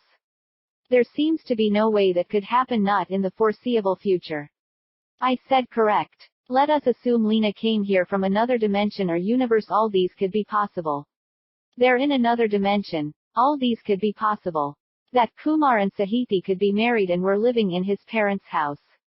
Lena could have been kidnapped by someone 2 years back. By some kind of mechanism. We don't know anything. She was brought to this dimension. During this transit, the old people were killed or they arrived here and met with an accident. She must have arrived a second later and survived the trip. Now she was brought to Vikolashaka, and when I called he informed me about her and I brought her here. Now when Lena arrived here, I had felt a tap on my shoulder and found no one around. I felt very high anxiety and felt the kids were in some kind of grave danger. The anxiety only came down when she caught hold of my hand. All these seem to point to some kind of wormhole or time travel mechanism. I said, if you are explaining it like that it seems plausible. He said, now all this seems to have an adverse effect on Sahithi's mental condition. When we visited the doctor, I thought she was traumatized by the events in her office. But after all this time I feel she is being affected by the Sahithi of that dimension where her daughter has been kidnapped. I asked, what can we do about this? He said, we have to make her believe Lena is her daughter and she is safe with her. If she believes that, then the other Sahithi should receive these mental emotions, should flow back to the other Sahithi, and she should become a normal person, and those mental emotions should pass back to this Sahithi and she should become a normal person. I asked, do you think all this passing of emotions is possible? He said, in my dream I saw how the kidnapping happened and how she was affected by that. That means it is taking time from there to here to flow of the emotions or events. I asked, if it is taking time, how much time it would take her to become normal. He said, at a conservative estimate it would take 2 years to 4 years. I said, so much time. Will she survive this much time? I said, as soon as she recognizes Lena as her daughter 50% problem should be solved. I said, it all seemed puzzling. He said, this all seems like a story from science fiction. It is all new for us. I had a weird feeling when I visited Nandini's house. She showed me her room. When I entered her room I had a feeling that I had known her before and she had broken my heart. I literally ran to my room from there. Later she came into my room and I strictly said, don't enter my room. We spent 10 days in Delhi, but I kept her at arm's length. That is the reason after coming back she was spending her time at the hospital, not in her office room. What is he talking about? Did he just say Nandini approached him and he put her in her place? I have not seen her much after coming back from Delhi. It seems he is talking truthfully. He must be saying all this for my sake, but his demeanor says he is telling this from his heart. He must be scared of getting heartbroken after what happened with Sneha. We are together because he doesn't have any expectations from me and me from him. If he goes away from me I will only miss his companionship. I will not miss him. I think it would be the same for him. We are in this for what is the word friends with benefits. He comes to me because he misses his nights with Sahithi and I did not find anyone else. If I find someone suitable person I might leave him and go away. It is my destiny that I could not find anyone else. He could have spent time with Nandini but he was scared she would break his heart. Did she really do that to him? Maybe at another dimension. Did he really believe that these other dimensions or alternate universes exist? From the time I met him at his kid's birthday, I am a changed person. His proximity changed me. For him, I stayed back at his house. I took leave and went away to solve the mystery of Sneha. I came to his house on that Sunday hoping Sahithi should not be there. As I hoped she was not there and we could spend the night. It is the start of our relationship. Slowly and steadily we came together. After renting the flat he was there whenever I was available. He came to me whenever I asked. He waited for me to return to Bombay to be with me as I have. When the day for my return came, I was restless until I reached the flat. I think it is the reason I was wild on the bed. He did not tell me, but I have seen him get tired trying to satisfy me. He must have told many lies to be with me. But whenever I called him he was there on the spur of the moment. What is that between us? Friendship. Companionship. What kind of relationship do we have? I said, do you think we had some kind of relationship in those alternate universes? He lifted his head from the book he was reading and asked what? I asked, do you think we had some kind of relationship in the other dimension? He thought for a second and said, I assume we have some kind of relationship there. But I never had that kind of premonitions about you. When I saw you that day I felt a connection to you, that is all. I think we never had serious problems between us. I feel if something serious happens, then only we will have our mental emotions get transferred. Maybe they can happen at different times. Maybe I am catching these emotions of only particular wavelength. I am not sure how all this works. I have been having disturbed sleep for some time. Sometimes I wake up with a jolt. Sometimes I feel someone is waking me up. But mostly I don't remember what I saw in my sleep. Sometimes I vaguely remember what I felt. The aftermath of Babri Masjid incidents, I had a premonition and I clearly saw what happened on that day at quarters. I even warned the Sena about them. They could not do much about it. At least we have escaped unhurt when we went to your hearing. I think they did not still recall you. Were they paying salary to you? She said they are paying half salary now. I don't know when they will finalize all that. If they finalize something, at least I could resign from the job. I have settled down on this job. Else what could I have done? I said God must have heard me. That's why he let you work with me. I think he has a point there. It must be my destiny to work with Kumar. Otherwise, why would I be suspended for no mistake of mine? Why the bomb blasts had prevented me from attending the hearing. Those hearings have taken me to the mouth of death, and it was the last-minute intervention by Kumar that has brought me from certain death. I think I have been saved for Kumar only. He had been seeing the bad omens from the time of Babri Masjid's demolition. He must have endured so much during all these times. He still has those nightmares. He still does not feel safe. He showed me the notes he makes daily of the nightmares and the emotions he feels after getting those premonitions. It is a blessing in disguise or a curse. He feels so much pain, he sees those things and he can't do anything about them. Only up to his personal level he can act. When it is about general nature, he becomes helpless. If he can't change anything, why would he get those premonitions? What God is telling him? You should endure all that is thrown at you, or you are a silent spectator in the grand view of the cosmic things. He is trying to understand what all these things mean. Because he is an avid reader, he is trying to understand by reading about all these things. If he had not been a reader, what he would have done? I think he would have become a reader. Some things are imprinted in one's genes. I also like to read. I prefer crime, mystery, maybe a little romance. How are one's hobbies are determined. Some people prefer sports. Some people prefer music. Some people like me read and write. I always feel I have writing talent. I should start to write something. If no one else reads them, Kumar would read and give his opinion. What about Lena? He is saying she is his daughter but not his own daughter. It is like saying he is a brother but from another mother. It is not actually that, but with the same meaning. She is his daughter but from another universe or dimension. How does that sound? If Sahiti hears that, she would say you must have got her from someone else. You are trying to rub her off on me. She may even accuse her of being my daughter. For that to happen, we did not even meet at that time. At an estimate, we should have met at least a year before we actually met. At least I am safe from that accusation. If she says that, I could say I would have brought her with me to their home at that time. I was working and I would not dare do that to myself. If I had a child, I would not be working as an air hostess. So, she would not dare accuse me of being her mother. Who else she may accuse? I don't think Kumar had anyone else in his life. Sneha was dead by that time. Sahiti was nervous of childbirth. How he will convince her that she is Lena's mother is his lookout. According to his argument, it would be to her advantage to accept Lena as her daughter. If she becomes normal, would he leave me and settle down with her, or would he continue our relationship like this? How long can we continue our relationship? As per his estimates, it would take her 2 to 4 years for becoming normal. Would it be enough time for us? Will I find someone else during this time? If I continue working here, how will I find anyone else? When I am working as an air hostess, I did not find anyone. How could I find anyone else here? I think it was my conscious decision not to accept anyone else. If I leave Kumar and settle somewhere else, I might find the one I am searching for.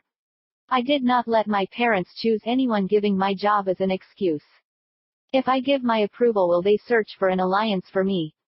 I stopped meeting them, fearing they will bring up the matter of my marriage. I don't think I can be with anyone else after being with Kumar for this long. I will devote my life to him only. Whatever society thinks, let them think. I have not cared for my family. What will I care for society? At this time, it is only Sahiti who is between me and Kumar. She has her own problems to cope with rather than think of me as her opponent. Why did she accept me to stay in her house if not she knows she could not give him what I am giving, mental peace? Why did Sneha went away in the first place? Because she suspected him of infidelity when there was none. Her cousin himself told Kumar sorry for taking her away by telling lies. So, it was the act of her grandparents who tried to separate them. Sahiti has seen him going to pieces after Sneha went away. She might be fearing what will happen to him if she tries to separate us. That could be the reason she was keeping calm. She suspects us of having an affair, but could not say it out loud fearing for his mental state. That could be the reason for her acting like this. But what about her having a problem at her previous working place? It is not the reason he asked us to go and meet the purchase manager. Yesterday the purchase manager was eager to please his boss. He offered us the order for decorating his house. Let us see what Nishita comes up with about him. Kumar asked something. I lifted my head from the book I was holding and asked, what did you say? He waited a second, shook his head and said nothing. My train of thoughts being broken, I put the book on the table and got up. I said I will return back in a minute. He looked and said, do you want to have tea, as if he is going to make tea. I said yes, prepare and I will come back. I went to my bathroom relieved and came out. Kumar is standing in the middle of the room. Surprised, I asked him, what are you doing here? He said, I came for you. I said, someone will come, what they will think. He said, I locked the door, no one will come. Let us have a quickie, and started to kiss me. I could not resist and I cooperated with him. Satisfied, he dressed, went out of the room with a book in his hand. I locked the door, dressed and sat on the bed thinking about the experience we just had. What is his age? He is nearing 30 and I am 26. We are in the prime of our life. He still goes 3 rounds in the night without much effort. He understands my needs and acts accordingly. He is not selfish in bed. I heard from my colleagues and friends how their boyfriends or husbands leave them high and dry. I never talked to them about my experiences thinking they would say I am lying or get jealous of me. I am proud to say he is a marvelous lover in bed. Sometimes he says I am draining him, but it is his own fault. He would not leave me with 1 round. He might be fearing when he will get his next chance. He would have at least 3 rounds. Nowadays it is different. We are under the same roof and we can't meet whenever we need. So, he leaves with a quickie, but it is satisfying to me. How does he do that? I got up and went to the library. He was waiting with a cup of tea in front of me. I picked the cup and started sipping. I looked at him. He is not very handsome. He is just 5'5" and a little dark, not very dark. But he has some charm in his face and his confidence shows in his face. He must be wearing his spectacles for a long time. It has become a part of his face. Those bring respectability to his personality. Overall, he looks like an ordinary guy when you first meet him, but his intelligence, there can be no par to that. His intelligence combined with his ability to look into the future has brought him to this level. 3 of the 4 bungalows in this area are owned by him. That itself is an achievement. He started 2 companies and he has more than 20 lakhs in the bank for his company. Only 25% of office space is used at present. So, he can expand the company with just 3 developers. He is running the company. He has combined 3 companies for income tax purposes. He is vacating these 2 bungalows for renting to movie making. How does he get all these ideas? Now we have to live with Loveleen.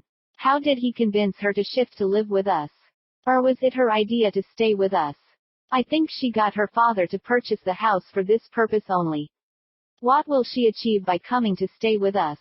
It could only mean one thing. She wants Kumar to act as a father to Dhruv. That could be the reason he was called to Delhi, to give the papers to the new bungalow and to ask him to look after Loveleen. All these properties were given by her father as a gift to Kumar. Why they would give all this to him?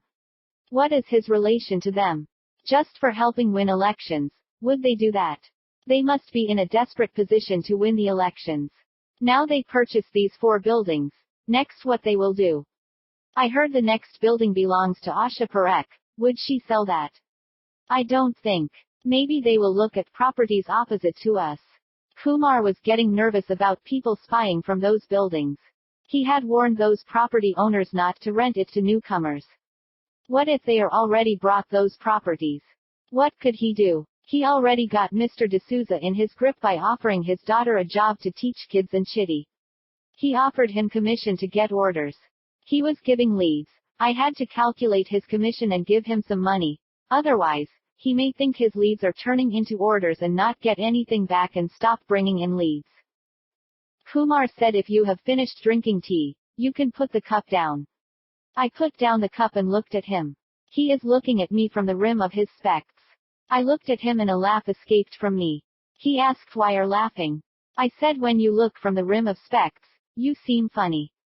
He got up and said, I will just come back. He must be going for his fag. I also got up and said, I am also coming. He asked, you are coming for a fag? I said, no, for a walk. He said, then come. We went out to the compound. He lit a fag and is looking around. I asked whom you are searching for. He said, I am looking if anyone is spying on us. She asked why anyone would spy on us. He said, because his Loveline is staying with us.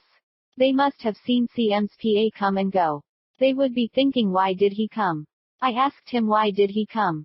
He said in a whisper, there was some problem in the political ranks. He came for advice. I asked him, did you give advice to him? He said, I told him to create a rumor that Guru was killed by the CM. I exclaimed, Guru killed by CM? He said, no, I want a rumor to spread that the CM can raise to any level if he can punish his son-in-law with death, what he can do to his opponents. I asked, is it just rumor?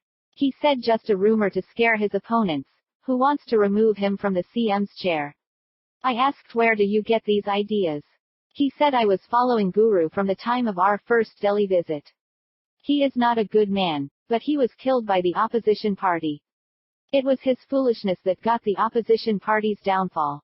I asked, how so? He went to them to offer bribes and Dimple. We had recorded the conversation and I pulled Dimple in nick of time. They have used the conversation of the bribe to make the minister resign and it led to the elections. Due to our software predictions, they have won the elections. Now the party in power had to sit in opposition. So, to take revenge on Guru, they got him killed. Now with the rumor, either they will come out and say they killed Guru or let the rumor spread on. If they come out they killed Guru, it will be their funeral. The CM can use it for political mileage. He can say to get the truth out, he got his men to tell this lie.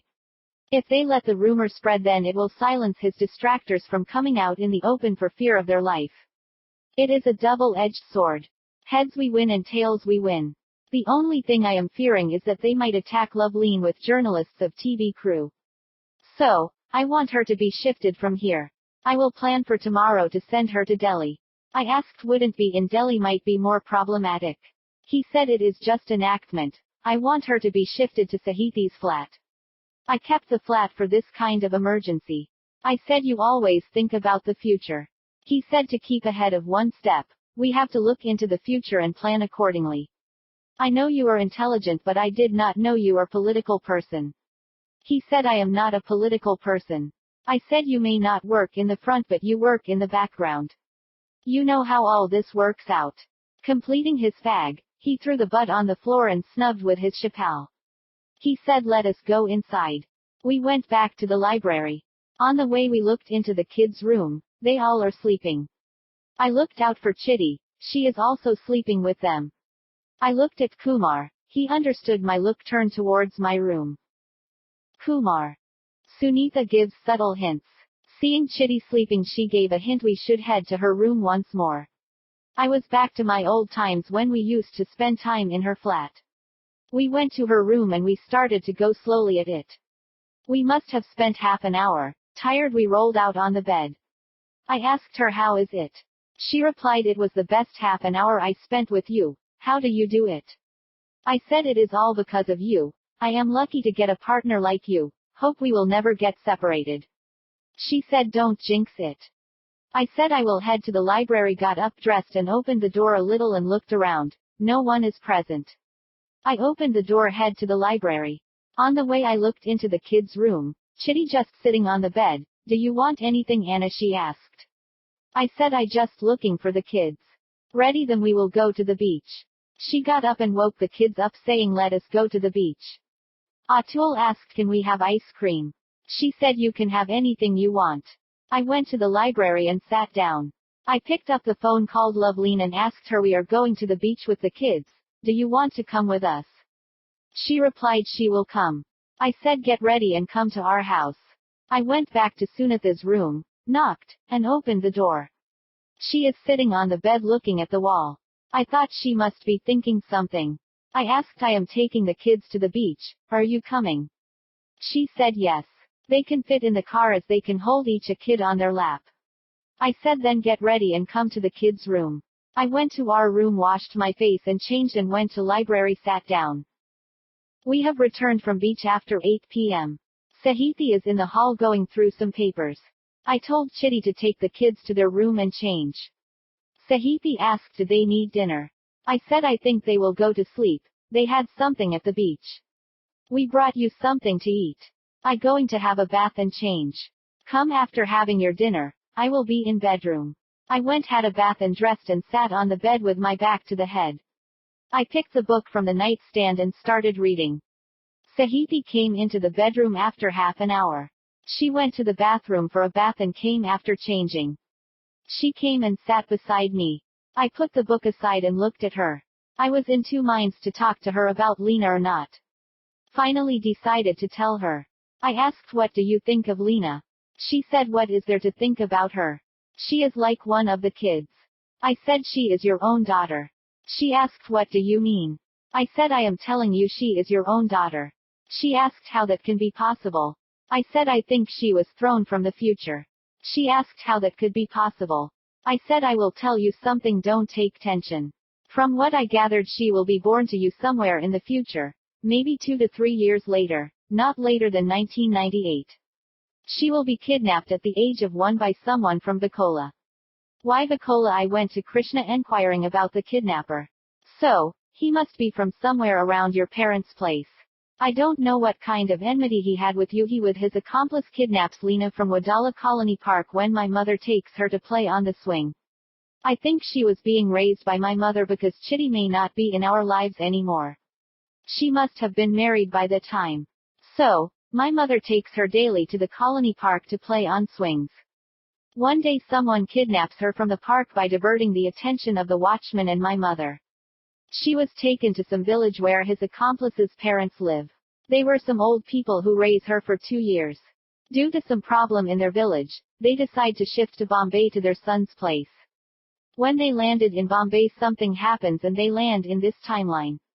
Maybe due to some anomaly, they get killed when they land here. Lena must be a second or two behind and she is saved. The bodies were handed to Senashaka and he informs me about Lena and I go and fetch her. Now the problem is your future self is getting affected by missing daughter which is affecting you. Now understand this carefully. To get yourself treated you have to treat your future self. To do that you have to accept Lena as your own daughter and you have to feel your daughter has been returned to you. How you are picking sadness from your future self, you have to send back peacefulness to her. If she can pick up your peace then her mind will settle down and her sadness will evaporate. When she becomes normal you will become normal. Go now and hug Lena. You should feel peace enveloping you. Think your daughter has returned to you. This is the only way you can save yourself. I got up from the bed and took her to the kids' room. Seeing as Chitty got up and asked any problem. I said Sahithi wants to see Lena. Chitty said she is sleeping. I said no problem. She will just have a look and go. Sahithi sat down beside her and took her in her lap. She moved a little and went back to sleep. Sahithi. When Kumar explained how Lena landed in our house, at first, I did not understand, then I thought if that could be possible. If he just said she is my daughter I would understand. She behaved as if she is my daughter and Kumar's mom is her grandmother. It seems she will be raised by her. How she could land from future here? He must be reading from morning about that only. He must have found some references for this kind of happenings. Still, I feel like a dream what he explained. But the real change happened when I took her in my lap and looked at her. I felt a kind of peace descent on me. Like gods are blessing me. I closed my eyes repeatedly, told myself, my daughter is returned to me, my daughter is with me. When I felt I had become my former self, I put down Lena on the bed, touched her back until she is sleeping peacefully. I got up and we went back to the bedroom. Kumar sat on the bed with his back to the head of the bed, adjusted the pillows on his back. I sat beside him, put my chin on his shoulder and my hand on his chest. I said, I am feeling peaceful. Let us try for Lena. He said, let us wait for some time. I don't know what will be the effect of her in our lives. Kumar. When she said let us try for Lena, I was taken aback. I did not think she would be changed this fast. As I had already 2 rounds with Sunitha, I decided to postpone it. I patted her back until she slipped into sleep. I put her head on the pillow and got down from the bed. I went to the library and lit a fag. It seems my theory is working on Sahithi. Now I have to make sure she will not have a Lena from her womb. I don't know what kind of effect it will have on present Lena. I don't think Lena was born to this Sahithi. Then our life would turn upside down. We will lose everything and we had to go to my parents' place to live. I think it would another Kumar from another dimension who is living with his parents. Another thing, she would have remembered having elder siblings. She treats them younger siblings. So, her behavior and her background story do not fit with us. So, there is no urgency for us to have a Lena in this dimension. Even if Sahithi has another daughter, we need to have a different name for her. I only told her Lena is actually her daughter to gain traction with her. I don't believe she is actually her daughter. She believed Lena is her daughter and she had a change of behavior. That is all I needed. Let us see how this plays on. I snubbed the fag in the ashtray and went back to the bedroom and lay on the bed. After a long time, I had peaceful sleep. I got up and readied, had breakfast and went to the office. I called Loveleen and asked any news from Delhi. She said she will call and find out what is going on. I cradled the receiver. I went to Mahira's room. She has not yet come. I looked in Sunitha's room. She also did not come. I looked at Nandini's cabin. It is empty. I went to the developer's cabin. It is also empty. I think after Pauline I am the first to come to the office. The telephone rang and it is Loveleen. She said the rumor has started to spread like a wildfire. I said it is time for you to go to Delhi. You take your driver to the airport and when he leaves I will reach with my car and we will go to Sahithi's flat. You be there for some time and I will pick you up in the night and get you back to the new house. She said I will check the plane schedule to Delhi and will start accordingly. I put down the receiver. There is a call from the purchase manager. He said he had gone through the offer letter and he got the approval from the MD to go ahead with the computerization. When will you give cost estimates? I said we have to check the level of computerization required by you. Based on that we will give cost estimates. I will send someone to check the computerization and then we will give the estimates. He said you do that. I asked did our people come for interior design. He said he had talked to them and he is expecting an estimate from them. I said okay and cut the call. I thought whom I should send for estimates. I think Rajesh and Mahira should attend this, as they have already worked together. They can do that better than Sunitha and Rajesh. I called Pauline and asked her to send them to me if either Rajesh or Mahira comes to the office. The telephone rang and Loveleen said she is leaving for the airport. I said now it is 11 a.m. and I will be in parking at 12:30 p.m. So, come over there at that time. Tell your driver to get back to the house. Don't let him loiter or wait there at the airport. He can go anywhere else like his home. That would be okay. He will not be needed for 2 to 3 days at least. She said okay and cut the call. So, I have around 1 hour before I need to go to the airport. There is a knock on the door and I said come in. Mahira and Rajesh came together. I told them they need to go and meet the purchase manager. They need to verify the level of computerization needed and take requirements for costing or both software and hardware. They can take the bike as I need the car. They went away as the keys would be with the watchman. I waited until 12 and went to Sunitha's room and told her I would be going to the airport to pick up Loveleen and put her at Sahithi's flat. I took the car and instead of going towards the Parle side went towards the car side to cross over to the east. Then went over to the parking and waited for Loveleen to approach. I saw her coming out of the gates and waved her. She with the help of a porter got her luggage, came and sat in the car. The porter put the luggage in the back. I tipped him and we went to Sahithi's flat.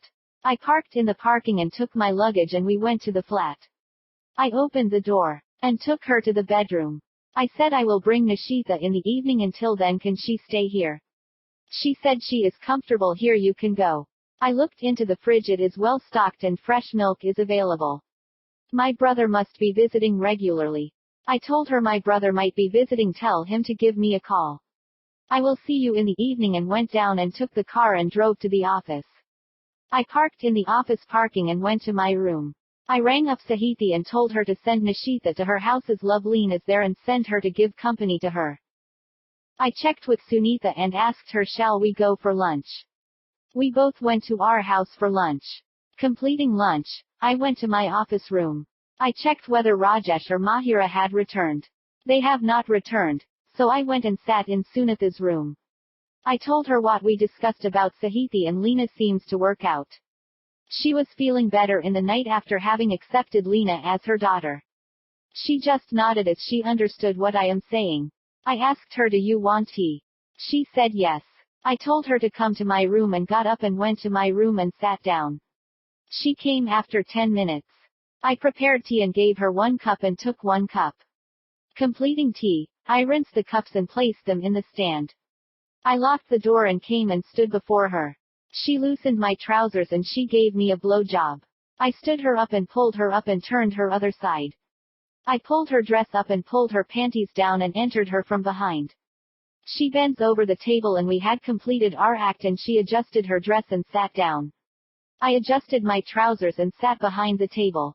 She went back to her room and I lit a fag and smoked. Around 4 p.m. Rajesh and Mahira returned. I asked them did they had lunch. They said they had lunch in the cafeteria. I asked them about the report from their computerization. They showed a rough report. I looked through and asked Mahira about computerizing their typing pool and secretaries. She said she did not check about them. I said before preparing the hardware requirements you better check them up. We should get orders for another 10 or 15 systems and printers. She said she will do that before sending them her costing for systems. I said now sit with Sunitha, prepare the costing for computerization and give me a report.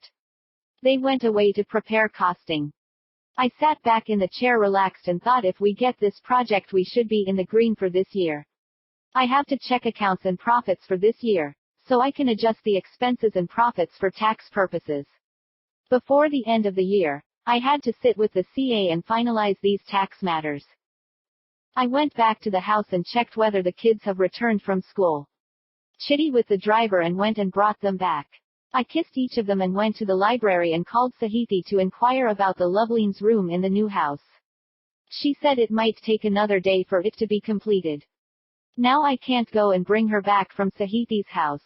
I rang her and told her she had to be there for at least another day. She said okay, I have got Nishita to give company. I picked a book, started reading it. I got a call and I lifted the receiver and said hello. It is Loveleen, and she said your brother had come. Here, speak with him. He said hello, tell me. I said Loveleen need to stay at the house for 1 or 2 days. We are going to shift to a new house. It would take another 1 or 2 days to prepare the room for her. She had some problems in the political circles and need to keep away from her house. As soon as her room is ready in the new house, I would pick her up. He said no problem, let her stay here. I will go to Wadala to stay. I said if you don't have any problem you can stay there. She will have some company, otherwise Nishita had to give company. If you stay Nishita can go to her house. He said okay, I will stay the night. How are the kids? I said they are playing. You come to the housewarming, it will probably be next week. I will tell father and mother also when the date is fixed. If you want a room or something like that here, tell me, I will reserve a room for you. We have good number of rooms here. If you need office space I can provide you. Tell me if you need anything. He said okay, if I need anything I will let you know. I cradled the receiver. I called the house and father lifted the receiver. I said we are shifting to the new house beside Loveleen's house. We are vacating the houses for giving on rent. If you need a room come and check and give instructions on how the room is to be done. He asked when shall I come. I said any time before the weekend.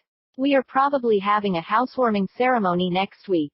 If you instruct Sahiti, she will get it prepared as per your liking. If you tell me, I will send the car. He said, then send the car tomorrow evening around 6 p.m. I said I will do that and cut the call. I went out to the compound and lit a fag, made a round of the compound, and then entered Loveline's house. I went to the terrace and looked at the houses in front of the house, trying to find anyone is spying on us from any of the houses. There were some windows facing our house, but the curtains were drawn. Must have seen me and drew the curtains. I think if they want to buy any more properties around here, they should buy these properties. I came down and went back to the house. By the time I reached the kids' room, Sahiti had already come and sat with the kids. I went to the library and sat down. I checked the server if they have updated any documents. They have updated the partial document. Nishita. Kumar's brother Ram came to the house and opened the door with his keys. He must have been surprised seeing us there. He said, sorry, I did not realize you were here. Loveline said, Kumar brought me here. He told you to call him if you come home. She called Kumar and gave him the phone. He spoke and cradled the receiver. He said to Loveline, Kumar is telling me to stay and give you company. She said okay, then. I said to them, I will go and bring you dinner, and went over to my house. By the time I returned, Ram had made omelets and removed a bottle of whiskey and placed it on the table. I placed the dishes on the table and sat down beside Loveline. He asked me, do you want a peg? I said no, I don't drink. He brought 2 glasses and placed them on the table and poured whiskey into the glasses. He asked Loveline, what is the problem Kumar is talking about? She replied, it is not much of a problem. He said, tell me, we have the whole night in front of us. So, she started narrating her story. Loveline said she was born and brought up in Delhi. Her family is well-to-do and their grandfather had some businesses. Her father was from the beginning was politically motivated. He had been in the students' union from the time of his college. Her grandfather never objected to him, instead he encouraged him. When she completed college, her grandfather had fixed her marriage with Gurvinder Singh. His family is in some businesses and they thought by marrying her to him they would get some business help. After their marriage, Guru brought her to Bombay saying he is planning some new businesses in Bombay and he has some investors. He had helped her set up an interior designing firm also. But physically he had kept her at distance. She did not understand what is his problem.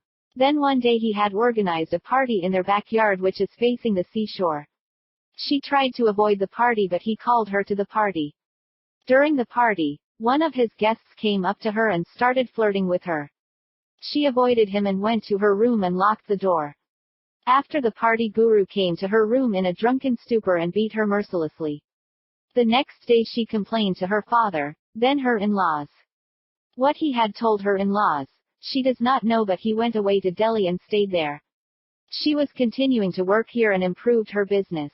She asked her father to get her divorced many times and he refused to heed her request as it will create problems with his political future. When she told Kumar about her problem, he had done a sting operation on Guru with the help of Dimple. In the sting operation, a minister was caught and they forced him to resign, which led to the collapse of the government, which in turn led to a change of the leadership, and subsequently, they had to dissolve the assembly and go for elections. With the help of Kumar's software and predictions and analysis, they had won the elections and her father, in appreciation of his help, had given him these bungalows, bonds, and asked her to help him in his business. He also got orders from Maharashtra Sena and hospital software through his own. He again helped the party when a minister was trapped using a woman. Then the minister offered a software order for his help. Now last month when Guru was killed and he was beside her during the transition. Now some people in their party started to campaign against her father, by saying he can't save his own son-in-law what he can save the state. At this time Kumar came up with the idea, rather than defending his position, he should go offensive and ask them to start a rumor that Guru was killed on the orders of CM. According to Kumar, it will have 2 effects.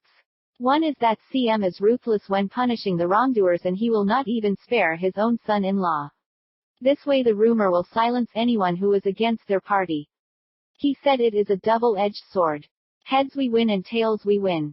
Now the rumor is spreading like fire and he fears that the journalists who had come to their board meeting will return to her house asking for her comments on this rumor, as it is about her husband's death. So, he brought her here in the guise of sending her to Delhi. She concluded by saying Kumar suspects someone is watching her house. So, he said he will take her to the new house when it is ready. I have not known about Loveleen previously. I was thinking what her relationship with Kumar. It seems he had helped her in her personal life. The side effect is winning the elections. He must have done a number on them to give all this wealth in such a short time. It must be 3.5 years from the time they have won elections. We were there when he got the present office bungalow and he announced that he will start the software firm. From that time, he had got 2 more bungalows. They were gifting him the bungalows. It must be to keep him close to her. The second bungalow he must have got after helping the minister. The third building he got after Guru's death. How they have all these buildings. They must have purchased the buildings one by one. Sahithi once told me how Kumar met Loveleen. She had hit him with her car and he had fallen down from his scooter. As he was going slowly, he had not been injured and she gave him his card and went away.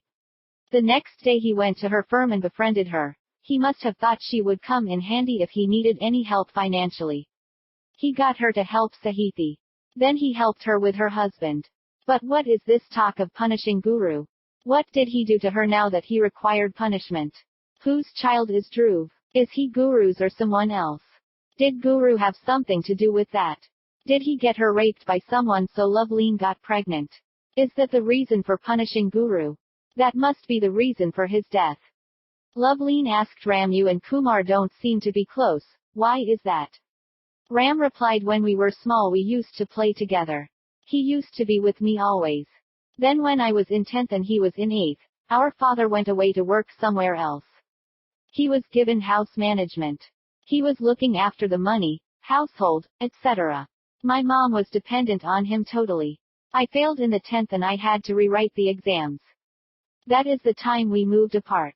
Then we went to Visage for a year. He was in 9th and I was rewriting my 10th failed exams. He made new friends and he played cricket with them. Then next year we went to our village, where I joined in first year intermediate and he was in 10th. I was with my cousin brother who is in second year intermediate and I spent all the time with my cousin. Next year we went away to Bombay with our parents and sister and he joined in the intermediate in Vijayawada and stayed with our grandfather. Then the remaining story, you know. He loved Sneha there in the college and he joined a college in Hyderabad and eloped with her and married her and he returned to Bombay after 2 years of marrying her. He was a changed man by then. We never connected again after that. I had to make sacrifices for his sake. You know, then we had a very small house and until he came I was sleeping in the front room. When they came over father got a partition installed in the front room for them. Then I had to sleep in the back room and work there. He again changed when Sneha went away. Still, he did not look up to me to help him. When Sahithi entered into his life he went away to stay with her and we had changed our house. I had some relief. Then I started my own electronics business and became independent. I know he was working in the factory until he started a software company. From you, I could understand how he achieved all this. You have a lot of influence in his life. Loveleen said it was not me but Sahithi and Sneha who had a lot of influence in his life. He worked like a donkey in the factory for Sneha. When she left him and went away Sahithi took him into her life, gave him a place to stay and a reason to live. Then he changed his lifestyle, he stopped working like a donkey and become smart working. When Kurat had a run-in with a gang of cheaters he went and got him out of that tricky situation. Kurat and Mahira owe him for that. He has proven that he would do anything for his friends. Then when the chance came for opening a software company he made them partners in his company without any expectations from them. He told them, if you have confidence in me then only invest with me. Otherwise only nominal amount would be enough to continue as partners. He made us all directors in the company. He would call board meeting to discuss any changes or to take up any projects. He would ask each one of us for their inputs. One time when the company is flush with funds, he even offered to return their share, else he may suffer losses in the future and he may lose their money. None of us have the inclination to withdraw from the company. We all have so much confidence in his working. He comes up with such an ideas he offered to run our marketing division from his company, so we can move our profits around for income tax sake. Our business has tremendously increased after he took over the marketing. We could not cope with the work his firm is bringing. He started a new company in the name of Kids for Their Future. He put all the 3 building in that company and we would be paying rent to them.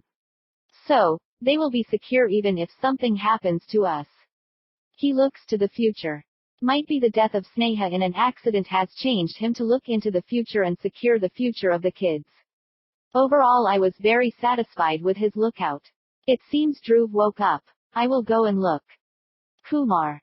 I told Loveline's watchman to switch off the lights in her house and lock the house and gates and sit.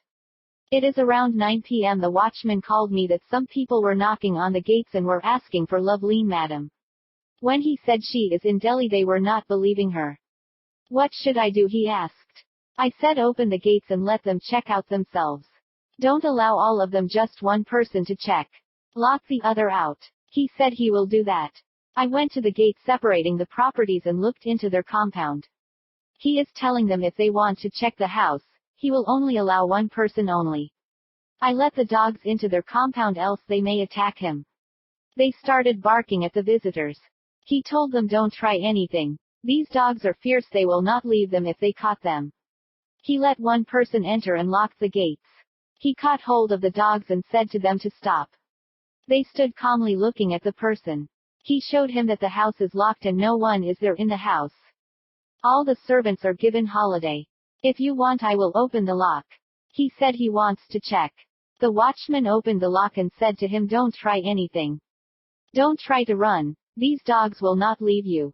He took him and showed him the house and they both came out. He said to the people waiting at the gate there is no one here. One of them asked what about the other houses. He said there are works going on in the other house. If you want to check this house you have to take permission from their owner. I went and stood at our gate looking at their gate. One person came to our gate and said I know you, we had come to you about the minister. I said what I told you then I will say again. If you want to check anything you have to give it in writing. He said it is not worth the trouble and went away. I called up Loveline and said they have come to check for her here.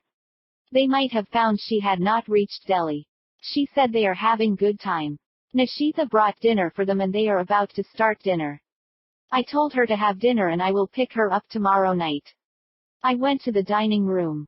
Chitty is placing the dishes on the table. I must have come at the right time. I asked where is Sahithi. Chitty replied she went for a bath. She is coming. I said what the children are doing. They had their dinner and sleeping. I washed my hands and sat down at the table. I asked where is Sunitha. Chitty said I will go and call her for dinner. The phone rang and I picked the receiver and said hello. It is Loveline and she said I spoke to Delhi when you said some people were looking for me. I said okay, then. She said the rumor has reached such a level that they were telling them that I had been raped by Guru or one of his accomplices and Dhruv was born out of that. It is the reason my father got angry and got him killed. I said don't take anything in the mind that is with the rumors, what level it will reach we will never know. I think we are getting the reaction we anticipated. Take care and cut the call. I had anticipated something like that will come out. That could be the reason they have reached her house for her comments. Now they will think I hid her from them. She is not reachable. It is one way, correct way to act. She should not talk to them. What is the truth only known to her? Let the sleeping dogs lie. Sunitha came and stood beside me and asked what it is. I said the rumor has reached such lengths that now they are accusing Guru of getting her pregnant through someone and knowing that her father punished him. She said that is the reaction you wanted. I said something like that I anticipated. Let us have dinner, come. We sat down and Sahithi also came and sat down in the chair. I told Chitty to switch the TV, I wanted to watch the news.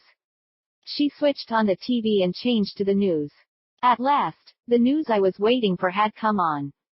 In a news clipping, the journalists have cornered and asked the CM about the rumors that he had got his son-in-law killed.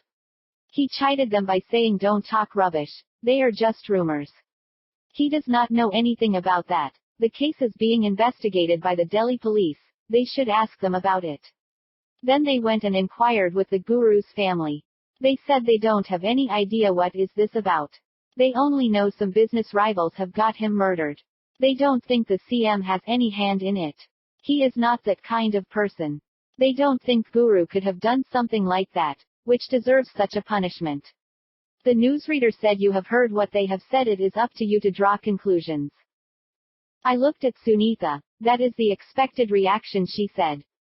Sahithi, having no clue what is happening, asked what happened. I said there is a rumor going around that Loveline's father got Guru killed as a punishment for something he did. The journalists were asking about that to him and Guru's parents. She said okay as she understood. After finishing my dinner, I got up to wash my hands. The phone rang. Chitty went and lifted the phone and spoke and said, Anna, it is for you. I rubbed the hand with a towel and took the receiver from her. I said hello. It is CM's PA. He said with concern in his voice that now the rumor is coming back to Loveline, madam. I said don't worry about it. Let it run its course. I think madam can take care of that. I made sure she can't be approached, so she don't need to say anything. If she says anything it will be misinterpreted, so it is better not to say anything. Don't worry about anything. Everything will work out as expected. He said okay then and cut the call. I went out and lit a fag and looked around the compound. I went to the Loveline's compound and went to the watchman. I looked out from the gates. Did not feel like someone is spying. I said to him to relax, lock the gates and sleep. I told the dogs to come with me and went back to the house. I snubbed the butt of the fag and went to the bedroom and sat on the bed. I picked the book on the nightstand and started reading it. Sahithi came and sat beside me. She started talking to get my attention. I put the book down and looked at her. She seemed to want me to give her attention. She might be thinking about why I have rejected her advances last night. Might be she wants to prove to me that she is a changed person. I looked into her eyes. I could see the lust in those eyes. I switched off the reading light, pulled her to me, and kissed her. Having spent, I rolled over her. I adjusted my clothes and lay on the bed. I looked at her. She seemed to be enticing. She said, you seem to get older. You were not like before. I know over time I have improved and I have not lost the touch. She must be pulling my leg. I said, do you want me to show I how good I have become? She said no, it is enough for today. Go to sleep, and turn to the other side. I got up, went over to the library, lit a fag and sat on the chair, looked up at the ceiling. I did not think Sahithi's change would be this abrupt. If she is feeling like this, how the other Sunitha might be feeling. If the other Kumar is something like me, he would go on his business as usual. Or would he break down like I did when Sneha went away? I think each person is his own. What did he do when Sneha was taken away from him? Did he go behind her like me or forgot her and married Sahithi? How did he meet Sahithi? It seems Sneha was not in his life, otherwise Lena would have had some idea about her. Did he still stay with his parents when I had gone to stay with Sahithi? What that Sahithi would do when she finds she could not meet her Lena forever? Will this Sahithi's feeling will have soothing effect on her? Can we ever know what her real feelings are? I completed the fag and snubbed it on the ashtray. I got up to go back to the bedroom. Sahithi came and asked, what are you doing? I said, I am having a fag. She said, your smoking has increased. Look after your health. I nodded my head and said, come on, let us go to sleep. Sahithi. When Kumar told me, Lena is my daughter only, I felt he is lying to me about her. I thought maybe she is born to someone he spent time with. Like in a movie, when the boy's mother dies, the hero brings the boy to live with his family. But from the time she entered our house, she was calling me Ae and his mother as Nanama for grandmother. I don't think anyone can coach such a small girl all this. She acted as if she knew about us. She seemed to live with Kumar's parents. When I picked up and put her in my lap, I felt the mother love envelop me, felt a calm descent over me. I wholeheartedly felt she is my daughter only. I put her back and came back to our bedroom. Then I remembered I had not been with Kumar for so long. I could count the time I spent with him. It was as if I had a block in my mind about him. Now when I showed interest in him, he said to wait for some time. But today I half-heartedly tried to get his attention. He had satisfied me. At first, I thought he had lost the touch, but he was his former self in bed. I teased him that he is becoming old now and lost touch. He was ready to start second round. I said, it is enough for me, and turned other side. He did not go to sleep. He got up and went out of the room. I suspected he might be going to Sunitha's room, but instead he went to the library. Light came up and I waited for some time and went over. He must have just smoked. The room is filled with smoke. When did he start to smoke again in-house? I chided him for smoking. He just nodded his head and said let us go to bed. What did really happen in the company? When Kumar advised me to get one manager to take me as a steno, I tried to each manager to impress. When I had worked with the purchase manager, he had made me do all the works while working in the pool. But when I asked him to take as his permanent steno, he made fun of me for asking him, and also, he told other managers about my intentions. I was heartbroken by his actions. At the nick of the time, Kumar took me to Loveleen. She offered to try me out for 3 months by taking a leave. I put up my papers and joined with Loveleen. I don't like to work where my talent is not recognized.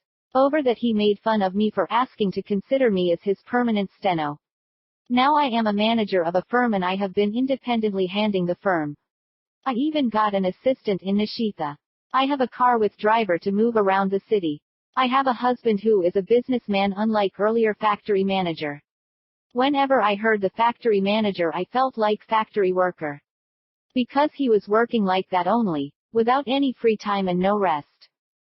Sneha told it was worst before when they were living in Bacola with his parents. He used to save like a miser and overwork himself. It was better after he came to stay with me. He left the miserly behavior at his parents' home. He became extravagant with me. He brought all the household things without asking. He said he don't have any need for money. He must have meant without Sneha in his life the money has lost its value. From that time, he never looked back about money. He never asked me about my earnings. He never asked Sneha about what she is doing the money she gets from being a doctor. He did not care about the money again. When he got all this money, he is still down to earth about it. He never showed that I am earning this much, I should be given preferential treatment. He is the same Kumar I met at the back road of the Bacola. He still behaves like that with me, friendly, serious, intelligent and caring. He cares about all his friends the same way. I would say he gives Loveleen some preference because she is suffering so much. She has so much money, still she has no mental peace. I would prefer mental peace to having lots of money. We lived well with little money then, we had lots of fun. We used to enjoy the company of each other until Sneha returned. Still he was spending more time with me than her. I made sure of that. Had she not dead, would he be in this position? I think he would be. It is his destiny to reach great heights. He not only thinks about his day-to-day businesses, he thinks about the future and he makes sure we would not suffer under any circumstances. He started a company in the name of kids just to safeguard their future. Even if we are not there tomorrow, they will be looked after financially. He uses people judiciously. Mahira was marketing director and when he thought she was not giving her optimum, he moved her to the kids firm and started using Sunitha for marketing purposes in the operations director post. As he expected, she rose to his expectations, bringing the orders for our firm. We are so much filled with work. We need to employ more people now. I have to speak with Loveleen about employing more people in the office. We need more permanent workers. Earlier we were using workers on work-to-work basis. Now it would be better to have permanent workers, else we won't have workers when we need them. Now where is she? Kumar said she going to Delhi. Then he wanted her room in the new house to be readied urgently. Why I am not getting sleep. Kumar is sleeping so peacefully. I have not taken the sleeping pill. Do I have to depend on sleeping pill for my sleep? I got up and took the sleeping pill with some water and lay on the bed. Maybe due to the movement of the bed, Kumar must have disturbed and said what happened. I said nothing, you go back to sleep. He is always disturbed in his sleep. When Sneha went away, he used to get up and sit at the dining table with a cup of tea. How would he get sleep if he drinks tea in the middle of the night? Sometimes he gets up with a jolt. He says he don't remember why he woke up with a jolt. I should forget all this and sleep. Kumar gave an idea for sleeping. Check the nostril where the air is moving, turn to that side and take rhythmic breathing and you will go to sleep. I should try that. Kumar. I am getting disturbed by her getting up and sitting back on the bed. What is she doing? She must have forgotten to take a sleeping pill. I should go back to sleep. I have lots of work tomorrow. I got up suddenly and looked at the time. It is 5 am. Why did I get up at this time? Normally I would wake up after 6. Is it something to do with Loveline? I called up the house. After trying 2 times, my brother picked up the phone. He said hello. I said you take Loveline and Dhruv and go to Wadala quarters. It will be more secure there. He said, do you feel there is a threat here? I said I don't know. I am feeling a little nervous. You immediately take her to our parents. He said I will do that immediately. I put the cradle back and lay on the bed. I could not get back to sleep. I got up and went to the library and sat down on the chair. Absent-mindedly picked up a fag and lit it. Inhaled the smoke and thought, what is happening around me? Why am I getting affected by what is happening around me? Do I have to be responsible for everyone? I think as long as they are under my watch, I need to understand their needs and help them out. Let us see how this all will work out. Once we shift to the new house, we all will be together. I am sure it won't be like when Sahithi and Sneha stayed together. Because they have a kind of rivalry. It should be different with Sahithi, Loveline, and Sunitha. It's each one is their own master. I have to see how it will be once my parents come to live with us. I don't think it will be anytime soon. But I am going to reserve rooms for them whenever they want to come live with us, even for a few days. Let them enjoy themselves with the kids. I told them to come over today evening. I will send the car for them. They may want to go back as Loveline is there.